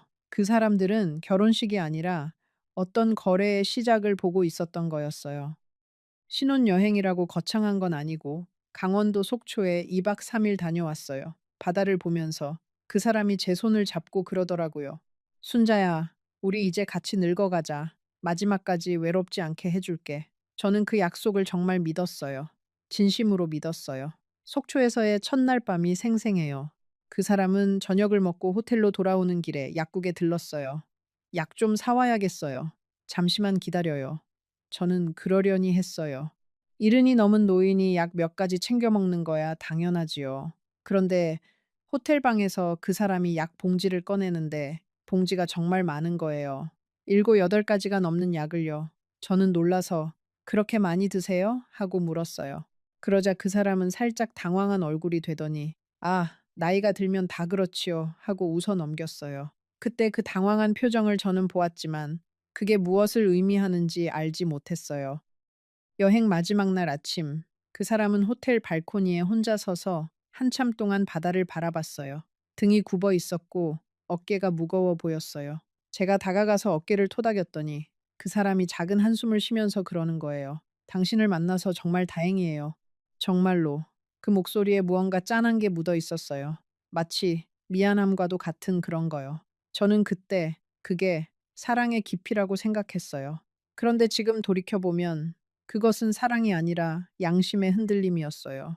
자기가 곧 떠날 사람이라는 걸 알면서, 자기가 한 노인을 속이고 있다는 걸 알면서 그 마지막 순간만큼은 마음이 흔들렸던 거지요. 문제는 신혼여행에서 돌아온 다음 날부터 시작됐어요. 아침 식사를 마치고 차를 마시는데 그 사람이 갑자기 그러는 거예요. 여보, 우리 이제 한 식구니까 통장 관리는 한 사람이 하는 게 좋겠어요. 내가 옛날부터 가게 관리를 해와서 익숙해요. 당신 통장 좀 가져와 봐요. 너무 자연스럽게 말해서 저는 처음에는 별 생각이 없었어요. 그런데 통장을 꺼내려고 안방으로 들어가는 순간 가슴이 이상하게 두근거렸어요. 제 통장에는 첫 남편이 남겨준 유산과 제가 평생 모은 돈, 그리고 큰아들이 결혼할 때 받지 못한 몫까지 합쳐서 꽤 큰 금액이 들어 있었어요. 우리 첫 남편이 생전에 그러더라고요. 순자야, 이 돈은 네가 늙어서 자식들한테 손 안 벌리고 살 수 있는 돈이다. 절대 함부로 쓰지 말아라. 저는 그 말을 가슴에 새기고 살았어요. 안방에서 통장을 꺼내면서 저는 손이 살짝 떨렸어요. 첫 남편의 유언처럼 들리는 그 말이 자꾸 귀에 맴돌았거든요. 절대 함부로 쓰지 말아라. 통장 앞면을 보니까 첫 남편이 직접 적어둔 작은 메모가 붙어 있었어요. 순자 노후 자금, 절대 외부 유출 금지. 그 글자를 보는데 가슴이 찌릿했어요. 죽은 사람의 글씨가 살아있는 사람한테 무언가를 호소하는 것 같았거든요. 저는 그 메모를 떼어내고 통장을 들고 거실로 나갔어요. 마치 첫 남편 영혼을 두고 나오는 것 같은 기분이 들었어요. 망설이는 저를 보고 그 사람은 웃었어요. 아니, 내가 다 쓰겠다는 게 아니라 관리만 한다는 거예요. 부부 사이에 뭐 이런 걸 가지고 그래요. 그 말이 맞는 것 같았어요. 부부니까요. 저는 통장과 도장을 그 사람한테 건넸어요. 그날 밤 침대에 누워서 저는 이상하게 잠이 오지 않았어요. 무언가 잘못된 것 같은 기분이 들었지만 그게 뭔지 정확히 알 수 없었어요. 그 다음 주부터 이상한 일들이 하나씩 벌어지기 시작했어요. 김재호 씨의 큰아들 민석이가 거의 매일같이 우리 집에 찾아왔어요. 처음에는 아버지를 뵈러 오는 줄 알았는데 점점 행동이 이상해지더라고요. 우리 집 안을 둘러보고 가구를 만져보고 심지어 안방까지 들어와서 옷장을 열어보기까지 했어요. 제가 왜 그러시느냐고 물었더니 그 사람이 어색하게 웃으면서 어머님, 그냥 집이 좋아 보여서요. 라고 하더군요. 민석이는 올 때마다 작은 선물을 들고 왔어요. 과일이나 약과 아니면 비싸 보이는 한과 같은 것들. 그러면서 자꾸 저한테 친근하게 굴었어요. 어머님, 어머님 하면서 손도 잡고 어깨도 주물러 주고요. 그 친절이 너무 과한 것 같아서 처음에는 거북했지만 시간이 지나니까 익숙해졌어요. 사람이 친절하면 좋은 거 아니냐고 스스로를 달랬지요. 그런데 그 친절 뒤에 무엇이 숨어 있는지를 저는 너무 늦게야 알게 되었어요. 민석이가 한 번은 저한테 그러더라고요. 어머님, 어머님 아파트는 정말 좋은 위치에 있어요. 요즘 그 동네 시세가 어마어마하게 올라갔다면서요? 저는 별 생각 없이 그래요? 나는 그런 거 잘 몰라요. 하고 웃었어요. 그러자 민석이가 더 구체적으로 물어보더라고요. 어머님, 등기는 누구 명의로 되어 있어요? 혹시 저희가 좀 도와드릴 일은 없을까요? 저는 그때 살짝 이상하다는 생각이 들었지만 그저 자식이 부모 일을 신경 써주는 거라고만 여겼어요. 다 내 이름으로 되어 있지요. 하고 답했어요. 그 답을 들은 민석이의 눈빛이 한순간 반짝하는 걸 저는 분명히 봤어요. 그런데도 그게 무엇을 의미하는지 그때는 몰랐어요. 작은 아들 김민호도 자주 왔어요. 그 사람은 형보다는 조용한 편이었는데 와서는 늘 우리 집 서류함을 슬쩍슬쩍 들여다봤어요. 한 번은 제가 화장실에서 나오는데 그 사람이 거실 책장 앞에서 무언가를 들여다보고 있었어요. 제가 다가가니까 깜짝 놀라면서 어머님 책장이 참 좋아 보여서요 하더라고요. 그 책장 안에는 우리 첫 남편이 남겨준 부동산 등기 부등본이며 보험 서류며 중요한 것들이 다 들어 있었어요. 그때 저는 그저 그 사람이 책을 좋아하는가 보다 했어요. 어리석었지요. 그날 저녁 김재호 씨한테 슬쩍 물어봤어요. 민석이가 우리 집을 너무 자주 와요. 뭐 일이 있나요? 그러자 그 사람의 표정이 순간 굳어졌어요. 아주 짧은 순간이었지만 저는 분명히 봤어요. 그러더니 곧 다시 웃으면서 아들이 아버지가 새 장가 들어서 잘 사는지 걱정돼서 그러는 거예요. 라고 했지요. 저는 그 말을 그대로 믿었어요. 믿고 싶었어요. 그 다음 주에 민석이의 부인, 그러니까 제 의붓 며느리라고 할 수 있는 사람이 처음으로 우리 집에 왔어요. 마흔쯤 되어 보이는 세련된 여자였는데 입은 옷도 비싸 보이고 들고 온 핸드백도 명품이었어요. 그런데 그 여자는 저를 쳐다보는 눈빛이 좀 차가웠어요. 어머님, 처음 뵙겠습니다. 하면서도 손은 잡지 않더라고요. 그날 저는 정성껏 한정식을 차려서 대접했어요. 그런데 그 며느리는 음식에 거의 손도 대지 않고 그저 우리 집을 둘러보기만 했어요. 시계를 봤다가, 벽지를 봤다가, 가구를 봤다가, 마치 집을 살러 온 사람처럼요. 식사가 끝나자마자 그 며느리는 일어났어요. 어머님 잘 먹었습니다. 다음에 또 뵙겠어요. 그러고는 갔어요. 그게 다였어요. 며느리가 가고 나서 저는 부엌에서 그릇을 치우는데 마음이 이상하게 무거웠어요. 시집 식구가 처음 인사를 와서 음식에 손도 안 대고 간다는 게 우리 정서에는 큰 결례거든요. 그런데 그 며느리는 그런 예의는 신경도 쓰지 않는 듯 했어요. 저는 그릇을 닦으면서 자꾸 그 며느리의 시선이 떠올랐어요. 음식보다 우리 집을 더 자세히 보던 그 눈빛. 옛날 동네 어른들이 그런 말을 했어요. 처음 오는 며느리가 집부터 살피면 그 며느리는 집을 갖고 싶어 하는 거다. 그 말이 그날따라 자꾸 머릿속에서 맴돌았어요. 하지만 저는 그 의심을 곧 떨쳐버렸어요. 새로 맺은 가족을 의심하는 제가 못된 사람 같았거든요. 결혼한 지 2달째 되던 어느 날이었어요. 제가 시장에 다녀오니까 집에 김재호 씨와 2아들, 그리고 제가 모르는 양복 입은 남자 한 명이 거실에 앉아 있더라고요. 저를 보더니 다들 어색하게 일어났어요. 김재호 씨가 그 양복 입은 사람을 소개했어요. 여보, 이분은 우리 가족 변호사 박 변호사예요. 잠깐 인사하러 왔어요. 변호사라는 말에 저는 가슴이 철렁 내려앉았어요.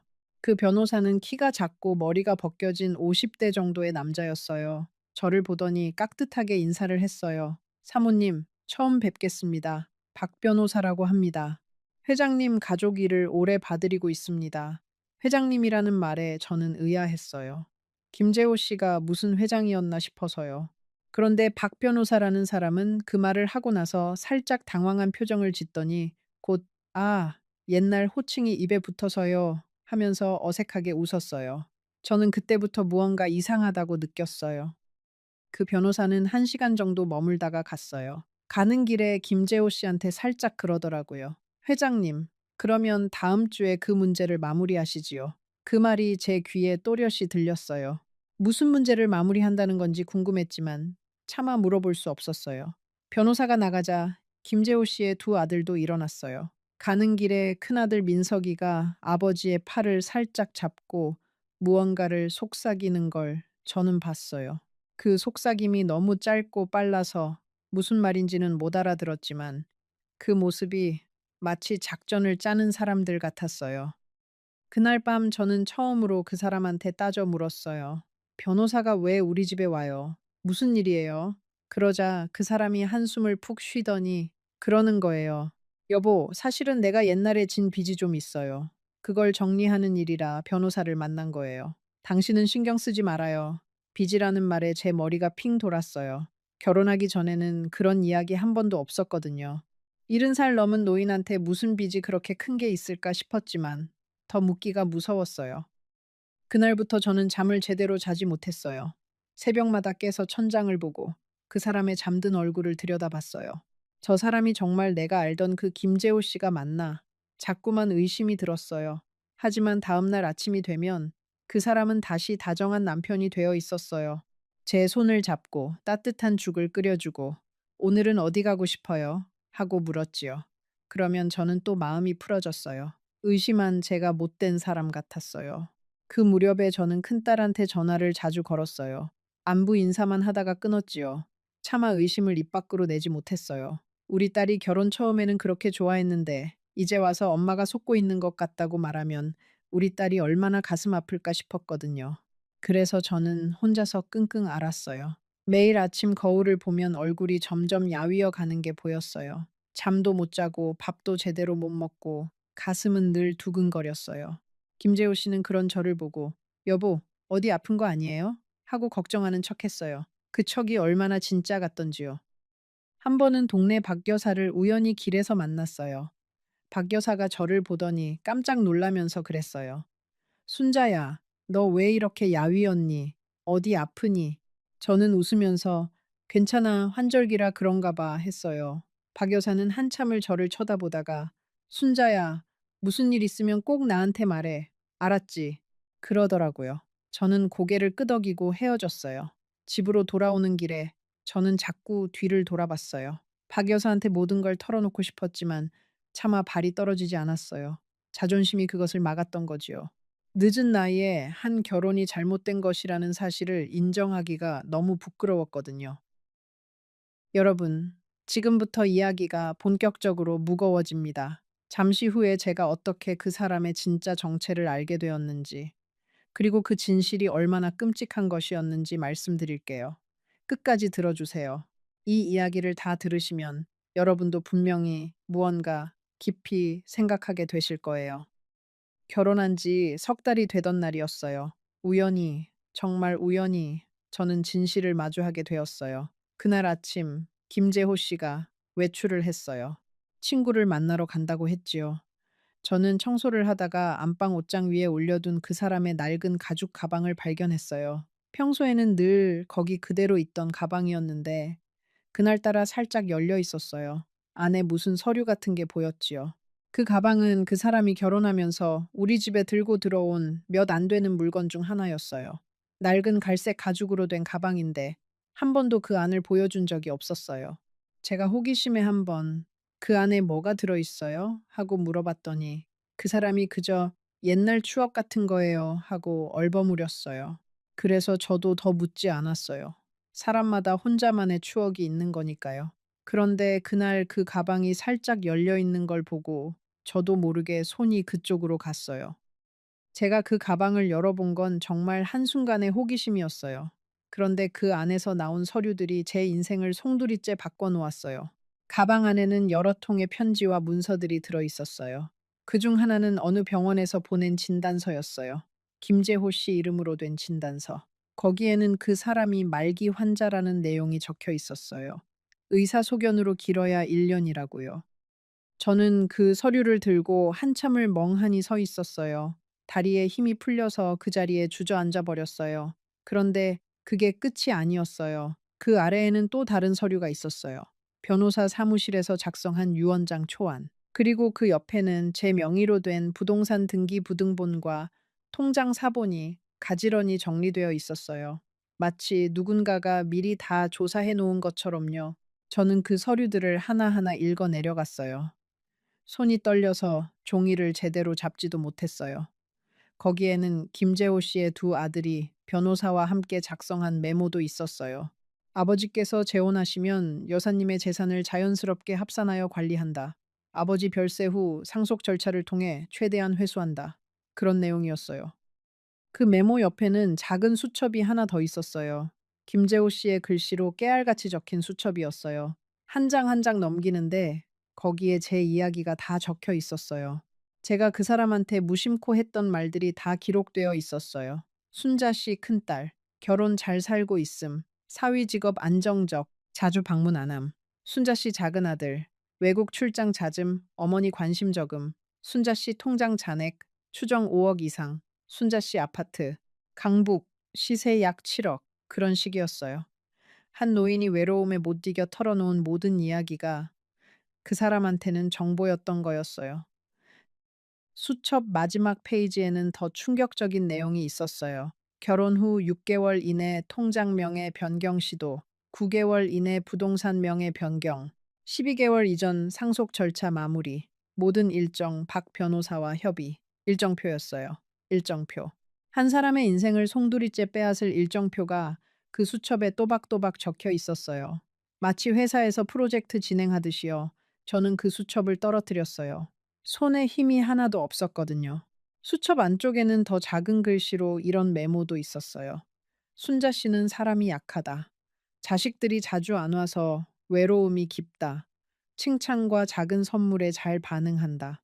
첫 남편 이야기를 자주 한다. 그 사람과 비슷한 분위기로 다가가야 효과 있다. 그 글을 읽는데 가슴이 무너졌어요. 그 사람은 처음부터 제 첫 남편을 흉내내고 있었던 거예요. 제 첫 남편이 좋아하던 옅은 회색 양복, 첫 남편이 즐겨 쓰던 표현들, 첫 남편이 자주 가던 종류의 식당, 다 그 사람이 미리 조사해서 따라했던 거였지요. 제가 첫 남편을 그리워하는 마음을 이용한 거예요. 가장 사악한 방식으로요. 그 수첩에는 우리 자식들에 관한 메모도 있었어요. 큰딸, 시댁일로 바쁨, 친정에 거의 안 옴, 무신경, 작은 아들, 해외 출장 잦음, 어머니와 연락 드문, 두 자녀 모두 어머니 재산 관리에 큰 관심 없음, 노출 위험 낮음. 우리 자식들이 무신경하다는 평가가 거기 적혀 있는 걸 보니까 또 다른 슬픔이 밀려왔어요.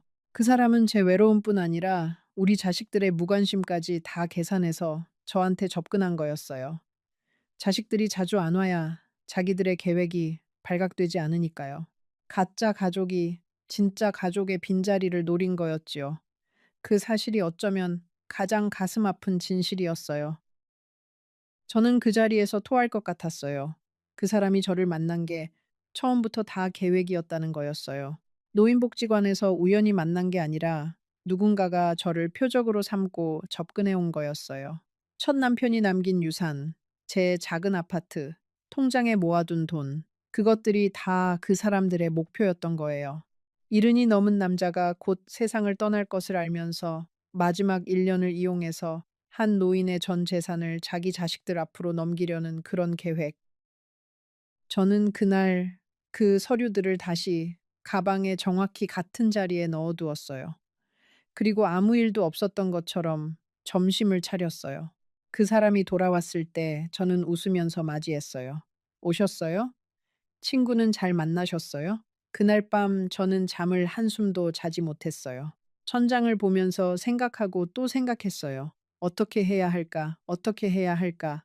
그 밤 저는 첫 남편 사진을 다시 꺼냈어요.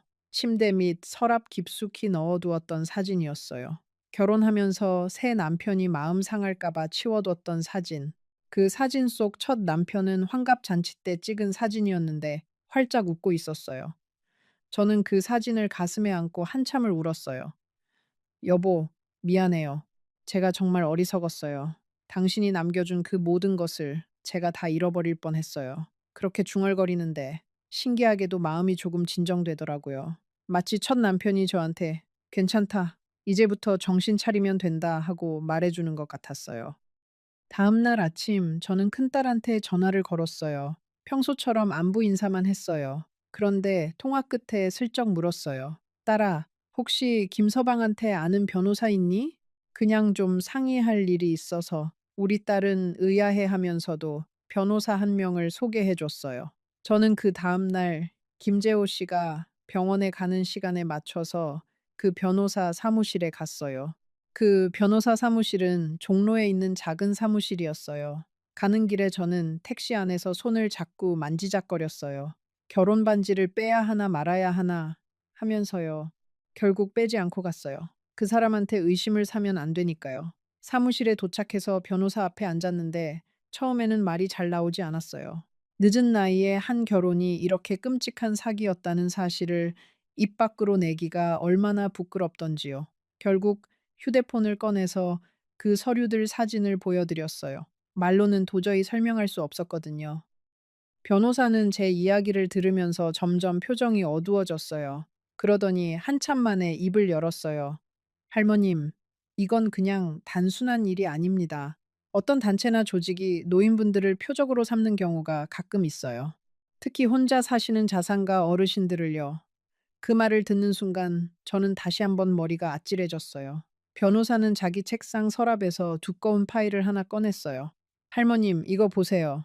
최근 몇 년 사이에 비슷한 사건이 적지 않아요. 자산이 있는 외로운 어르신들을 상대로 결혼이나 동거를 통해 재산을 빼앗는 수법입니다. 보통 가족 단위로 움직여요. 부모가 접근하고 자식들이 뒤를 받쳐주는 시기지요. 저는 그 파일을 손가락으로 천천히 만져봤어요.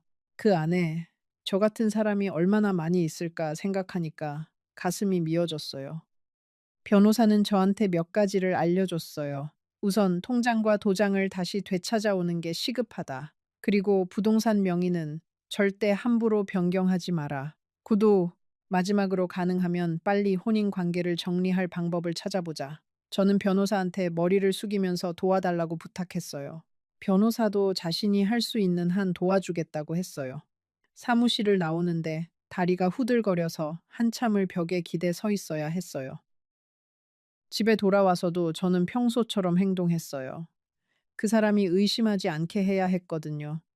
저녁을 차리고 빨래를 개고 그 사람의 약을 챙겨드렸어요. 그 사람이 그러더라고요. 여보, 오늘 어디 갔다 왔어요? 표정이 좀 안 좋아 보여요. 저는 웃으면서 그랬어요. 동네 친구 만나고 왔어요. 그리가 그 친구 며느리가 또 속을 썩여서요. 그 사람도 따라 웃었어요. 그 웃음이 얼마나 무섭게 느껴지던지요. 그날 밤 그 사람이 잠든 후에 저는 살그머니 일어났어요. 부엌으로 가서 따뜻한 물을 한 잔 마셨어요. 손이 너무 떨려서 컵을 떨어뜨릴 뻔했지요. 거실 창문 너머로 새벽거리가 보였어요. 가로등 하나가 깜빡거리고 있었어요. 저는 그 가로등을 한참을 바라봤어요. 마치 제 인생 같았어요. 깜빡깜빡 꺼질 듯 말 듯 흔들리는 등불 같은 인생이요. 그런데 그 가로등은 끝내 꺼지지 않았어요. 새벽이 올 때까지 계속 깜빡이면서 빛을 냈어요. 저는 그 가로등을 보면서 다짐했어요. 나도 끝내 꺼지지 않겠다고요. 그 다음 며칠 동안 저는 조용히 준비를 했어요. 변호사가 알려준 대로 천천히 들키지 않게요. 먼저 동네 은행에 가서 통장 분실 신고를 했어요. 도장도 새로 만들었지요. 부동산 등기는 변호사가 직접 처리해 줬어요. 저는 매일 아침 김재호 씨가 약을 먹고 잠시 산책을 나가는 그 한 시간을 이용해서 모든 일을 처리했어요. 은행에 가던 그 첫날이 정말 떨렸어요. 우리 동네 은행은 김재호 씨도 잘 아는 곳이었거든요. 혹시라도 마주칠까봐, 혹시라도 직원이 김재호 씨한테 사모님이 통장 분실 신고하러 오셨어요 하고 말해버릴까봐. 저는 일부러 옆 동네 은행 지점으로 갔어요. 머리에 모자도 푹 눌러 쓰고요. 은행 직원이 저를 의아하게 쳐다보는 게 느껴졌어요. 일은 넘은 할머니가 모자를 푹 눌러 쓰고 통장 분실 신고를 하러 왔으니 이상했겠지요. 그런데 그 직원이 친절하게 그러더라고요. 할머님, 천천히 하세요. 시간 많으니까요. 그 말 한마디에 저는 또 눈물이 났어요. 진심 어린 친절이 얼마나 그리웠던지요. 은행에서 일을 마치고 나오는데 길 건너편에서 누가 저를 부르는 것 같았어요. 깜짝 놀라서 돌아봤지요. 다행히도 그저 다른 할머니가 자기 친구를 부르는 소리였어요. 그런데 그 순간 제 가슴이 얼마나 떨리던지 다리가 후들거려서 한참을 길가에 서 있어야 했어요. 평생을 정직하게 살아온 사람이 자기 남편을 피해서 자기 통장 분실 신고를 하러 다녀야 하는 그 기분. 그것은 말로 표현할 수가 없는 그런 비참함이었어요. 그렇게 한참을 서 있다가 다시 발걸음을 옮겼어요. 집으로 돌아가는 그 길이 영원처럼 길게 느껴졌어요. 집에 도착해서 문을 여는데 김재호 씨가 거실 소파에 앉아서 저를 기다리고 있었어요. 그 모습을 보는데 심장이 돋는 것 같았어요. 여보, 어디 갔다 와요? 한참 안 보이던데. 그 사람의 목소리는 평소처럼 부드러웠지만 눈빛이 좀 날카로웠어요. 저는 애써 미소를 지으면서 동네 친구 만나러 갔어요. 그 친구가 손주 봐달라고 부탁해서 잠깐 도와줬어요. 하고 거짓말을 했어요. 평생 거짓말을 잘 못하는 사람이었는데 그날은 어떻게 그렇게 능숙하게 거짓말이 나오던지 저도 놀랐어요. 사람이 절박해지면 못하는 게 없는가 봐요. 그 사람은 잠시 저를 쳐다보다가 그래요? 다행이네. 하고는 다시 신문을 봤어요. 그 잠깐의 침묵이 한 시간처럼 느껴졌어요. 부동산 등기를 처리하는 날, 변호사 사무실에 같이 갔어요. 등기소까지 변호사가 직접 모시고 가서 명예 변경 시도가 있었는지 확인했어요. 다행히도 아직 아무 변경도 없었어요. 김재호 씨와 그 아들들이 일정표대로 진행하려면 아직 시간이 좀 남아 있었던 거지요. 변호사는 그날 저한테 할머님, 정말 운이 좋으셨어요. 일주일만 늦었어도 큰일 날 뻔했어요. 그랬어요. 저는 그 말을 듣고 한참을 멍하니 있었어요. 일주일. 단 일주일 차이로 제 인생이 송두리째 사라질 뻔했던 거예요. 등기소를 나오는데 변호사가 저한테 따뜻한 차 한 잔을 사주셨어요. 작은 카페였는데 창문 너머로 따뜻한 햇살이 들어오고 있었어요. 그 햇살을 보면서 저는 변호사한테 물었어요. 변호사님, 제가 너무 어리석었지요? 이른이 넘도록 사람 하나 제대로 못 알아보고 변호사가 고개를 저으면서 그러더라고요. 할머님, 어리석어서가 아닙니다. 외로움 때문이에요. 외로움은 누구든 약하게 만들어요. 젊은 사람도 마찬가지예요. 할머님 잘못이 아닙니다. 그 말을 들으면서 저는 차를 한 모금 마셨어요. 따뜻한 차가 목구멍을 타고 내려가는데 가슴 한구석에 차가운 응어리도 같이 녹는 기분이었어요. 그날 처음으로 저는 이 일이 끝날 수도 있겠다는 작은 희망을 가졌어요. 그러던 어느 날 밤이었어요. 저는 우연히 그 사람이 통화하는 걸 듣게 되었어요. 화장실에 가려고 일어났는데 거실에서 그 사람이 누군가와 작은 목소리로 통화하고 있었어요. 민서가, 좀만 더 기다려라. 곧 정리될 거야. 그 여자가 사람이 좋아서 별 의심 안 한다. 약은 잘 챙겨 먹고 있고 의사는 길어야 10개월이라고 했어. 그 안에 다 처리하면 돼. 그 말을 듣는 순간 제 심장이 붙는 줄 알았어요. 그 통화는 거기서 끝나지 않았어요. 그 사람이 계속 말했어요. 박 변호사가 다음 주에 부동산 명의 변경 서류 가져온다고 했어. 그건 내가 어떻게든 사인 받아낼게. 그 여자가 글씨 잘 못 봐. 안경 없으면 코앞에 있는 것도 못 봐. 적당히 다른 서류라고 속이면 사인할 거야. 저는 화장실 앞에서 손바닥으로 입을 막았어요. 비명이 나올 것 같아서요. 안경. 그 사람이 한 달 전에 제 안경을 가져갔어요. 내가 새 안경 맞춰줄게 하면서요. 그 뒤로 새 안경은 오지 않았어요. 저는 그저 그 사람이 깜빡한 줄 알았는데 처음부터 다 계획이었던 거지요. 저는 그 자리에서 움직이지 못했어요. 숨소리도 내지 못했어요. 그 사람이 통화를 끊고 안방으로 들어갈 때까지 화장실 앞에 가만히 서 있었어요. 안방으로 들어가면서 그 사람이 침대에 누워서 한숨을 쉬는 소리가 들렸어요. 저는 그 한숨이 무엇을 의미하는지 이제 분명히 알았어요. 그것은 죄책감의 한숨이 아니라 계획대로 일이 잘 풀리고 있다는 만족의 한숨이었어요. 그날 밤 저는 결심을 했어요. 이 상황을 끝내야 한다. 그것도 빨리. 하지만 어떻게 끝내야 할지가 문제였어요. 그 사람들은 변호사까지 동원해서 치밀하게 움직이고 있었거든요. 저 같은 노인 한 명이 어떻게 그 사람들을 이길 수 있을까 싶었어요. 그런데 그날 새벽 제 머릿속에 한 가지 생각이 떠올랐어요. 그 가방, 안방 옷장 위에 그 가죽 가방, 그 안에 모든 증거가 들어 있었어요. 다음 날 아침 김재호 씨가 평소처럼 산책을 나갔어요. 저는 그 사람이 나가자마자 안방으로 달려갔어요. 가방을 내리고 안에 있던 서류들을 휴대폰으로 한 장 한 장 사진을 찍었어요. 손이 떨려서 자꾸 흐려지는 사진을 몇 번이나 다시 찍었어요. 사진을 다 찍고 나서 서류는 원래 자리에 정확히 넣어두었어요. 그리고 사진을 변호사한테 바로 전송했어요. 사진을 찍는 동안 저는 자꾸 시계를 봤어요. 그 사람이 산책 갔다가 돌아오는 시간이 정확히 1시간 15분이었거든요. 그 시간 안에 모든 걸 끝내야 했어요. 가방 안에는 그 진단서와 유언장 초안, 그리고 그 무서운 수첩 말고도 다른 서류들이 더 있었어요. 박 변호사가 작성한 부동산 명의 변경용 위임장. 거기에는 이미 그 변호사의 사인까지 들어가 있었어요. 제 사인만 들어가면 부동산이 김재호 씨 앞으로 넘어가는 그런 서류였어요. 저는 그 위임장 사진을 가장 정성껏 찍었어요. 이게 가장 중요한 증거가 될 거라고 느꼈거든요. 변호사한테서 답이 왔어요. 할머님, 이거면 충분합니다. 오늘 당장 경찰에 신고 준비를 시작하겠습니다. 잠시만 더 견뎌주세요. 그 메시지를 받고 저는 화장실에 들어가서 한참을 울었어요. 12년 동안 외로움을 견디다가 늦은 나이에 만난 사랑이 이런 식으로 끝난다는 게 너무 서러웠어요. 그런데 또 한편으로는 이상한 안도감도 들었어요. 진실을 알았으니까 이제는 살아남을 수 있을 것 같았거든요. 여러분, 잠시 후에 이 이야기의 결말이 어떻게 됐는지 말씀드리겠습니다. 그리고 그 결말이 왜 제가 지금까지도 매일 밤 울고 있는 이유인지도요. 끝까지 함께 해주세요. 변호사가 경찰에 신고 준비를 하는 동안 저는 그 집에서 일주일을 더 살아야 했어요. 그 일주일이 제 인생에서 가장 긴 시간이었어요. 매일 아침 그 사람의 얼굴을 마주보면서 웃어야 했고 그 사람이 끓여주는 죽을 먹는 척 해야 했어요. 사실 저는 그 죽을 절대 먹지 않았어요. 화장실에 가는 척 하면서 변기에 다 버렸어요. 통화에서 들은 약은 잘 챙겨 먹고 있다는 그 말이 자꾸 귀에 맴돌았거든요. 그 일주일 동안 김재호 씨는 점점 더 다정해졌어요. 마치 무언가를 눈치챈 것처럼요.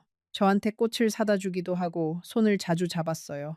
여보, 우리 결혼하길 정말 잘했지요? 당신 만나서 내 인생이 다시 빛나는 것 같아요. 그 말을 들으면서 저는 마음속으로 피눈물을 흘렸어요. 한때 저를 정말로 떨리게 했던 그 말이 이제는 가장 끔찍한 거짓말이 되어 제 가슴을 후벼 팠어요. 수요일 저녁이었어요. 그 사람이 저녁상을 차리면서 그러더라고요. 여보, 내일 박 변호사가 잠깐 들를 거예요. 별일은 아니고 서류 하나만 사인하면 돼요. 형식적인 거예요. 저는 가슴이 또 한 번 철렁 내려앉았어요. 그 위임장이었어요. 부동산 명의 변경용 위임장. 드디어 그 사람들이 그것을 가지고 오는 거였어요. 저는 애써 웃으면서 네, 알겠어요. 했어요. 그날 밤 저는 잠을 한숨도 못 잤어요. 내일 오는 그 변호사를 어떻게 막아야 할지, 혹시 변호사가 오기 전에 모든 일이 들통나면 어쩌나 머리가 터질 것 같았어요. 목요일 아침 일찍 저는 변호사한테 전화를 걸었어요. 변호사님, 오늘 박 변호사가 와요. 위임장을 가져온대요. 어떻게 해야 하지요? 변호사가 잠시 생각하더니 그랬어요. 할머님, 걱정 마세요. 일단 사인하지 마시고 몸이 안 좋다면서 미루세요. 시간만 벌어주시면 됩니다. 오늘 오후에 경찰과 같이 가겠습니다. 저는 그 말에 가슴이 두근두근 떨렸어요. 마치 영화 속의 한 장면 같았어요. 그런데 그 영화 속 주인공이 70살 넘은 저라는 게 실감이 안 났어요. 박 변호사는 오전 11시에 우리 집에 왔어요. 김재호 씨와 큰아들 민석이도 함께 있었어요. 셋이 거실에 앉아서 저를 기다렸어요. 변호사가 가방에서 두꺼운 서류 뭉치를 꺼내면서 그러더라고요. 사모님, 여기 몇 군데만 사인하시면 됩니다. 별것 아니에요. 부부 공동 명의로 정리하는 절차일 뿐입니다. 부부 공동 명의. 그게 사실은 단독 명의 변경이라는 걸 저는 이미 알고 있었어요. 저는 손을 가슴에 얹고 그랬어요. 변호사님, 죄송한데 제가 오늘 아침부터 가슴이 너무 두근거려요. 잠깐만 누워서 쉬다가 사인할게요. 잠시만 기다려 주세요. 그 말을 하면서 저는 안방으로 들어갔어요. 안방 문을 닫는데 손이 너무 떨려서 손잡이를 제대로 못 잡았어요. 안방에서 저는 침대에 누워서 천장을 보면서 시계만 봤어요. 오후에 경찰이 온다고 했는데 그게 언제일지 정확히 모르겠더라고요. 거실에서 박 변호사가 김재호 씨한테 작은 목소리로 말하는 게 들렸어요. 회장님, 시간이 별로 없어요. 빨리 사인 받으세요. 김재호 씨가 한숨을 쉬면서 그러더라고요. 잠시만 기다려. 그 여자가 아프다잖아. 거실의 그 작은 대화 하나하나가 제 귀에 또렷이 들렸어요. 마치 다른 세상의 이야기처럼 멀리서도 들렸지요. 저는 침대에 누워서 천천히 숨을 쉬었어요. 들숨, 날숨, 들숨, 날숨. 그렇게 시간을 끌었어요. 30분쯤 지났을 때 안방 문이 살짝 열렸어요. 큰아들 민석이가 빼꼼히 들여다보더라고요. 어머님, 몸은 좀 어떠세요? 천천히 하셔도 되는데 빨리 끝내고 쉬시는 게 어떨까요? 민석이가 그 목소리는 다정한 척 했지만 마음이 급한 게 느껴졌어요. 저는 약하게 신음하면서 조금만 더 누워 있을게 했어요. 민석이는 한참을 문 앞에 서서 저를 쳐다봤어요. 그 시선이 등 뒤로 따끔하게 박혔어요. 그 사람들은 그날 어떻게든 제 사인을 받아내야 했던 거예요. 일정표가 정해져 있었으니까요. 저는 눈을 감고 잠든 척 했어요. 민석이가 한숨을 쉬면서 문을 닫고 나갔어요. 1시간이 더 지났어요. 거실에서는 그 사람들이 자기들끼리 작은 소리로 다투는 게 들렸어요. 박 변호사가 오늘 못 받으면 곤란합니다 하고 김재호 씨가 그러면 어쩌란 말이야. 사람이 아프다는데 하고 민석이가 아버지 좀 단호하게 하셔야 해요 하고요. 그 다툼 소리가 점점 커졌어요. 저는 안방에서 가슴이 두근거리는 채로 그 소리를 듣고 있었어요. 그러다가 갑자기 초인종이 울렸어요. 그 짧은 종소리에 거실이 한순간에 조용해졌어요. 누군가 문을 열고 그리고 굵은 남자 목소리가 들렸어요. 경찰입니다. 잠시 협조 부탁드립니다. 저는 그 자리에서 눈물을 흘렸어요. 살았다, 살았다. 그저 그 말만 마음속으로 되뇌었어요. 신고를 한 다음 날 새벽, 경찰이 우리 집에 왔어요. 김재호 씨가 자고 있을 때였어요. 저는 미리 작은 가방 하나를 꾸려놓고 있었어요. 옷 몇 벌과 첫 남편 사진, 그리고 손주들 사진. 그 외에는 아무것도 챙기지 못했어요. 경찰들이 그 사람을 깨우고 동행을 요구했을 때 그 사람의 얼굴이 처음으로 진짜 본 모습을 드러냈어요. 분노와 당황과 차가움이 섞인 그런 얼굴이었어요. 그 사람이 저를 노려보면서 그러더라고요. 당신이 한 짓이지. 당신이 다 망쳐놨지? 그 목소리에는 더 이상 따뜻함이 한 톨도 없었어요. 저는 아무 말도 못하고 그저 그 사람을 바라보기만 했어요. 이른이 넘은 노인의 눈에서 그렇게 차가운 빛이 나올 수 있다는 걸 그때 처음 알았어요. 경찰이 그 사람을 데리고 나갈 때 저는 그제서야 다리가 풀려서 바닥에 주저앉았어요. 그 사람을 데리고 나가는 경찰을 보면서 저는 이상한 감정을 느꼈어요. 그 사람이 너무 미웠어요. 그런데 동시에 너무 가여웠어요. 곧 세상을 떠날 사람이 마지막 1년을 그렇게 보내야 했다니. 자기 자식들한테 무엇이라도 더 남겨주려고 한 노인을 속이고 한 노인의 평생을 송두리째 빼앗으려고 한 그 마음이요. 가족이라는 이름으로 자식들이 노부모를 그렇게 부추겼다는 사실도 너무 슬펐어요. 도대체 우리 사회가 어떻게 되어가는 걸까? 우리 자식들이 부모를 어떻게 보고 있는 걸까? 그런 생각들이 머리를 맴돌았어요. 조사 과정에서 모든 것이 밝혀졌어요. 그 사람은 정말로 말기 환자가 맞았어요. 그리고 두 아들과 변호사가 함께 짜낸 계획대로 저한테 의도적으로 접근했던 거였어요.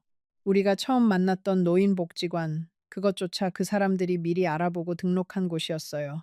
동네에서 혼자 사는 자산가 노인을 미리 조사하고 그 중에서 저를 표적으로 정했던 거지요. 김재호 씨는 처음에는 거부했다고 해요. 하지만 두 아들이 끈질기게 설득했고 자기 사후에 자식들한테 더 많은 재산을 남겨주기 위해서 결국 동참했다고 합니다. 가장 충격적이었던 건 그 사람의 두 아들이 그동안 여러 차례 비슷한 일을 시도한 정황이 발견됐다는 거예요. 저보다 앞서 다른 어르신들한테도 비슷한 방식으로 접근했었다는 거였지요. 다행히 다른 분들은 결혼까지는 가지 않았다고 해요. 저만 그 사람들의 덫에 완전히 걸려든 거였어요. 그 이야기를 들으면서 저는 또 한 번 무너졌어요. 내가 그렇게 어리석었구나. 외로움이 사람을 그렇게까지 눈멀게 하는구나. 조사를 받으면서 저는 박 변호사라는 사람의 정체도 알게 됐어요. 그 사람은 진짜 변호사가 아니었어요. 옛날에 사기 전과가 있어서 자격이 정지된 사람이었어요. 그런데도 마치 변호사인 척 하면서 김재호 씨 가족의 일을 도와주고 있었던 거지요. 가짜 변호사, 가짜 가족, 가짜 사랑.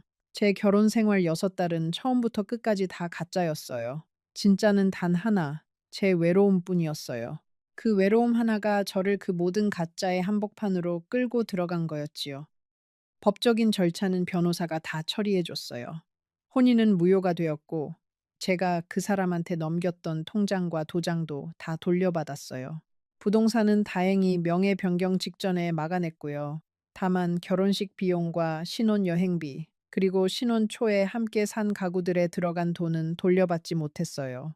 변호사는 그 정도면 정말 다행입니다. 다른 분들은 전 재산을 다 잃은 경우도 많았어요. 라고 했어요. 그 사람과 두 아들은 법의 심판을 받았어요. 자세한 이야기는 여기서 길게 하지 않겠어요. 다만 그 사람들이 마땅한 대가를 치렀다는 것만 말씀드릴게요. 김재호 씨는 결국 그 일이 있고 몇 달 후에 세상을 떠났다고 들었어요. 저는 그 소식을 듣고 한참을 울었어요. 미워하면서도 한때 사랑했던 사람이었으니까요. 인간의 마음이라는 게 참 이상하지요. 이 모든 일이 끝나고 저는 큰딸 집으로 들어갔어요. 우리 딸이 저를 끌어안고 한참을 울었어요. 엄마, 미안해요. 제가 좀 더 살펴봤어야 했는데.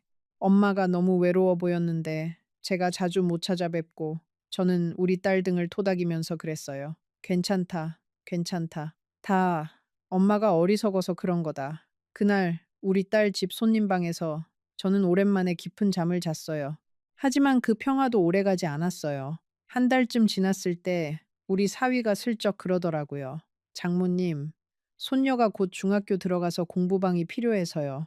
다른 데 알아보시면 어떨까요? 우리 딸은 옆에서 아무 말도 못하고 고개만 숙이고 있었어요. 저는 그날 밤 짐을 싸서 작은 아들 집으로 갔어요. 작은 아들은 저를 반갑게 맞아줬지만 며느리 표정이 영 좋지 않았어요. 어머님, 저희 아파트가 좁아서요. 좀 답답하실 거예요. 작은 아들 집에서 저는 일주일을 지냈어요. 그 일주일 동안 며느리는 저랑 거의 말을 섞지 않았어요. 아침에 일어나면 며느리는 이미 출근 준비를 하고 있었고, 저녁에는 늦게 들어와서 자기 방으로 들어가 버렸어요. 작은 아들은 그런 며느리와 저 사이에서 안절부절 못했어요. 한 번은 부엌에서 며느리가 작은 아들한테 작은 소리로 말하는 걸 들었어요. 여보, 어머님 언제까지 계실 거야? 우리 딸도 시험 기간인데. 저는 그 말을 듣고 그 자리에 얼어붙었어요. 잠시 후에 부엌에 들어가니까 며느리가 깜짝 놀라면서 어머님, 오셨어요? 하면서 어색하게 웃었어요. 저는 그저 물 마시러 왔다 하고 돌아섰어요. 저는 일주일을 작은 아들 집에서 지내다가 결국 다시 짐을 쌌어요. 자식들이 미운 게 아니에요. 자식들도 자기 살림이 있고 자기 가족이 있는 거니까요. 다만 이 늙은 어미가 갈 곳이 없다는 게 서러웠을 뿐이지요. 저는 결국 다시 제 작은 아파트로 돌아왔어요. 다행히 그곳은 그대로 남아 있었어요. 만약 그 사람한테 명의를 넘겼다면 지금 저는 정말 거리에 나앉았을 거예요. 지금 저는 그 작은 아파트에서 다시 혼자 살고 있어요. 결혼 전과 똑같이 혼자 밥을 차리고, 혼자 텔레비전을 보고, 혼자 잠들어요. 다른 게 있다면 이제는 외로움보다 더 큰 게 가슴을 누른다는 거예요. 그것은 후회예요. 끝없는 후회. 왜 그때 그 사람의 말을 그렇게 쉽게 믿었을까? 왜 통장을 그렇게 쉽게 건넸을까? 왜 자식들한테 미리 상의하지 않았을까? 매일 밤 저는 이불을 덮고 누워서 그날들을 생각해요. 노인복지관에서 처음 그 우산 아래 들어갔던 그 순간, 다방에서 그 사람이 떨리는 손으로 제 손을 잡았던 그 순간, 결혼식에서 두 아들이 어머님이라고 부르며 절했던 그 순간, 신혼여행 바닷가에서 그 사람이 마지막까지 외롭지 않게 해줄게 라고 약속했던 그 순간, 그 모든 순간들이 다 거짓이었다는 사실이 매일 밤 저를 울게 해요.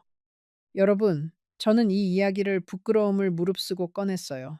왜냐하면 저 같은 사람이 한 명도 더 나오지 않기를 바라기 때문이에요. 외로운 노인이라고 우습게 보고 다정한 척 하면서 다가오는 사람들이 세상에는 분명히 있어요. 그 사람들의 첫 번째 무기는 친절이에요. 따뜻한 눈빛, 부드러운 말투, 절절한 약속, 그 모든 것이 진짜처럼 보여요. 하지만 그 뒤에는 다른 얼굴이 숨어 있을 수 있어요. 특히 늦은 나이에 새 출발을 꿈꾸시는 분들께 말씀드리고 싶어요. 외로움이 사람을 가장 약하게 만든다는 사실을요. 외로운 사람은 친절을 사랑으로 착각해요. 작은 관심을 운명으로 받아들여요. 그래서 일생일대의 결정을 한순간에 내려버려요. 저처럼요. 만약 누군가가 너무 갑작스럽게 다가와서 너무 빠르게 결혼을 이야기한다면 잠시 멈춰서 생각해 보세요. 자식들과 상의하고 그 사람의 과거를 천천히 살펴보고 절대로 통장과 도장은 함부로 넘기지 마세요. 오늘도 저는 이 이야기를 꺼내면서 또 울었어요. 하지만 이 눈물이 누군가에게는 약이 되었으면 좋겠어요. 외로움은 누구에게나 찾아오는 손님이에요. 하지만 그 손님을 어떻게 맞이하느냐는 우리에게 달려 있어요. 외로움 때문에 모든 문을 활짝 열어버리면 안 좋은 사람들이 함께 들어와요.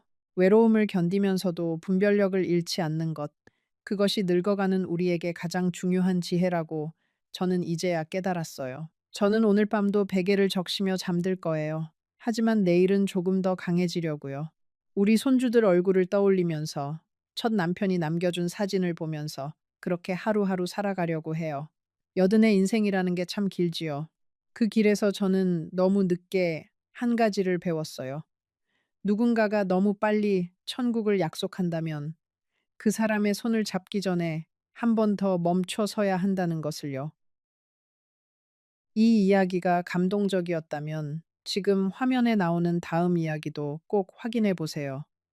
그 이야기에는 이 이야기보다 훨씬 더 깊고 감동적인 삶의 진리가 담겨 있습니다. 어떤 일이 있어도 놓치지 마세요.